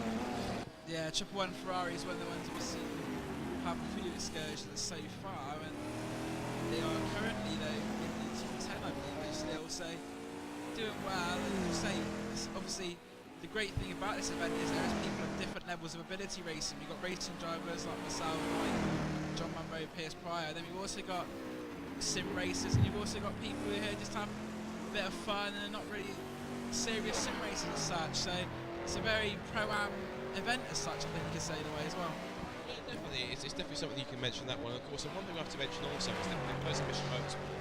Of course, they're here for a particular cause, which is to actually raise money for Mission Motorsport, which is a very, very worthy charity. Of course, it does allow sort of ex-servicemen, of course, who may have been wounded or injured, maybe possibly physically or mentally, or a combination of both, just to be able to get themselves back to a normal life and get themselves to be able to, through a rehabilitation, which is done through motor racing, which is something which they can get their hands, get their hands dirty with, they get stuck in with, they can meet new people as a result of it, and actually have a new interest, have a new hobby, and make some new friends as a result of it. So it's a really good incentive. And they have seen quite a few Mission Motorsport guys actually take to the track. I think his name is Steve McCulley, who is a Mission Motorsport fast driver, and he competes in the Caterham Championships. Another one I think also is a Mission Motorsport Championship races in the David Brill is one of them. Yes, he actually races with 2 artificial legs, but even so, he does a grand job and actually is able to really pedal it when he has to. So credit to him; it's a fantastic job. And I think Mission Motorsport, of course, there is a donation page available. So I think there's more information on that on the description, I think, of the YouTube stream. So if you see it in the description, there is, yes. So if you go to the link which is in the description, which is mydonates.bt.com/fundraisers/simply race, doesn't matter what you give. It doesn't have to be a lot. You don't have to give anything if you don't want to, because it's, if you're not doing it, you can or you can. Again, it's not a problem at all. But of course, every little helps. Whether you can give £1 or £10 or whatever it is that you can give, that's of course all going to go towards Mission Motorsport. It's a very, very worthy course and run indeed. Mr. Monroe has returned, possibly with some news. Well, not really. I don't know. I haven't been watching the streams. I don't know what you caught. But did you see Race Logic have a spin there? I don't think we did. No, we did actually. Yes, sorry, the wrong one. They went off. I think coming out the pitch, and then I think they had a spin a few laps later. So obviously, the new driver just trying to get warmed up, maybe making a few mistakes under the pressure, and also friction racing. Actually, you might have caught. Did you catch the back marker instant there? Did, yes. Yeah. So that's obviously Piers has kind of gained a bit there, but I think over the course, Friction do have the pace by about a second a lap or so at the moment, so Piers has just got to hang on in there, see if he can improve his speed a bit, and maybe if we can try and maintain the gap to Friction, I think we'll be doing just fine. But I mean, second, third is fantastic.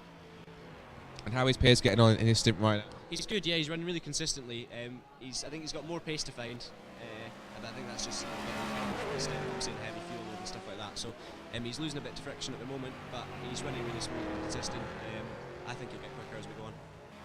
So currently running a solid third place for Downforce Racing. Of course, still, of course, 4 more drivers, including, of course, myself and Dan, are going to get into our own stints later on. So I believe I'm actually next, in fact, which is I'm excited and quite terrified at the same time. I think. I mean, how are you feeling before you eventually get in the car? I don't think I'm going to be in the car until about 7, 8 o'clock, so I've got a bit more time to watch it and see how it happens and that. But yeah, I'm really looking forward to it.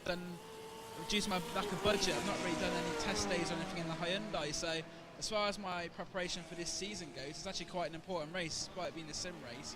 Sort of just getting a bit of race practice in, really, a bit of racecraft, and just getting behind the wheel of something and racing. It might only be sim racing, but I find it really helps me with the Coupe Cup as well, so that would be something I'm looking forward to it, really, especially as it could potentially be dark when I get in the car as well, so that would be another thing for me to deal with. Yeah, of course, because obviously you sim race quite a lot with iRacing, of course, and of course you've been doing preparation. So, sim racing does seem to be a medium where a lot more drivers are turning to it to actually keep the hand in, keep pretty sharp, particularly over the off season, off the winter, as the 111 Ferrari just slotting its way past the Barracuda Porsche, who caused the Friction Racing accident 1 or 2 headaches earlier on. But there's been a driver change for Team Pebble Helmets. Calvin Dent is now taking the wheel of that car, as finally Andrew Ashton's handed over that car after about, 2 hours and 10 minutes. So what an incredible stint for him, first stint for those guys. And credit where credit's due. Bit ragged at the beginning, but once he got himself into a rhythm and settled himself down somewhat, he dug deep and did a pretty good job. He's done his team credit, and that's pretty good, well done. I think somebody's just looped it on the exit of it's the Barracuda Porsche again. We're not exactly having it's not been a fantastic stint for them, unfortunately, but they're soldiering on. There goes the Storming Camel BMW going past. That currently has at the wheel of it Carlo Turner, but looks as though Mr. Cruikshank is having 1 or 2 problems on that side of things. But I think probably we're going to do a bit of a commentator changeover very shortly within the next few minutes, because I need to take a break, if I'm honest. But now on. Yes, as well, yeah, that probably might be for a little while, but I need to take a break and at least rest my voice, because you might not have seen it, but commentating can be quite exhausting when you have to talk constantly for a couple of hours. But lights, of course, are ablaze. Not all cars running lights, but of course, by the time it comes dark, obviously they'll still have to switch them on, otherwise it's going to make things very, very confusing. But looking down the order then, quickly, Simply Ace leads from Friction Racing in second place, then Downforce Racing third. I think the lap times that are coming up there are the last lap times that they just put in. I think if that's the case, it's not a bad run from these guys, because it's pretty close with the top 3, you can see, but Team Misfits put in a 134.230, which is pretty strong. So 134.029 for Bradley Philpott. The Friction Racing Aston has just put in on its last lap. Chris Harvick put in a 134.998, and Piers Pryor 134.477. As again, the Barracuda Porsche having 1 or 2 problems passing the curves there, so he's going to soldier on for the rest of his stint. And he has got that is the Friction Racing car, I think, closing in on him just behind. We'll have to wait and see how that one closes in. But strong stuff is there. We briefly switched to the Team Red Shirts Porsche. Now we look at the Misfits Viper, which currently still has David Williams at the wheel of it now. So Sim race of David Williams as well. I think, I'm not sure if it's the same David Williams or not, but I know there was a David Williams in the iRacing Grand Prix series a few years ago. I'm not sure if it's the same. Well, considering the fact that he's been on the 34s, which is the same sort of pace as the top 3 guys at the moment, those claims might be somewhat valid, because it looks like he certainly knows what he's doing. And look at that, he's just the right amount of curve through here. I mean, usually on this sort of body view, if I was playing a racing game or a sim, I'd be using this view rather than anything else. I don't know, do you always use cockpit? I use cockpit, yeah, because obviously iRacing is my main sim, and that is cockpit based. And I think you can go outside the cockpit on Hosted, but I don't anywhere. I just feel it's a lot more immersive, and that having the actual cockpit camera, and yeah, I don't really use. On Forza, I use outside camera, but for iRacing and now on the computer, I tend to use for proper sim the cockpit view. It's just a comment from the Type 100 saying I'm on the edge of my seat right now. Now, I'm not sure that's just me. I can't tell if he's actually being genuine or being sarcastic. The comment is, we're not that bad, surely. No, we're kidding. But here's the thing: we never claimed we were brilliant. So we're just basically enjoying the race and saying what we see, really. But good race so far. Purple helmets as well, I noticed there. See the purple helmets arrive, but not too far behind it is a Misfits one. The Misfits they saw that battle earlier on in the race, and now the purple helmets are being held up by that mission race. But absolutely,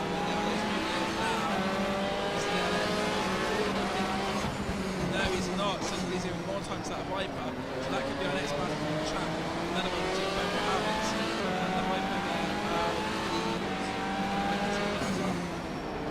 Yeah, I'm not sure if the Mission Motorsport has actually seen him in his mirrors, but he must be getting the blue flag to say, you have to let this guy through. But he's not doing him any favours at this point in time. Of course, also because of the fact that the Misfits wife is going to close again with Dave Williams at the wheel, and this is actually quite concerning here because the Mission Motorsport Aston has got to get out of the way here. I mean, yes, there's blue flags, but it's like I said, the briefing, there are blue flags, but they're not exactly 100% obliged to have to move over. But at the same time, if there are a lapped car, they don't respect them, and you would have thought the right thing to do was just to let him go. But to say that so much time being lost here, you have to try and go through.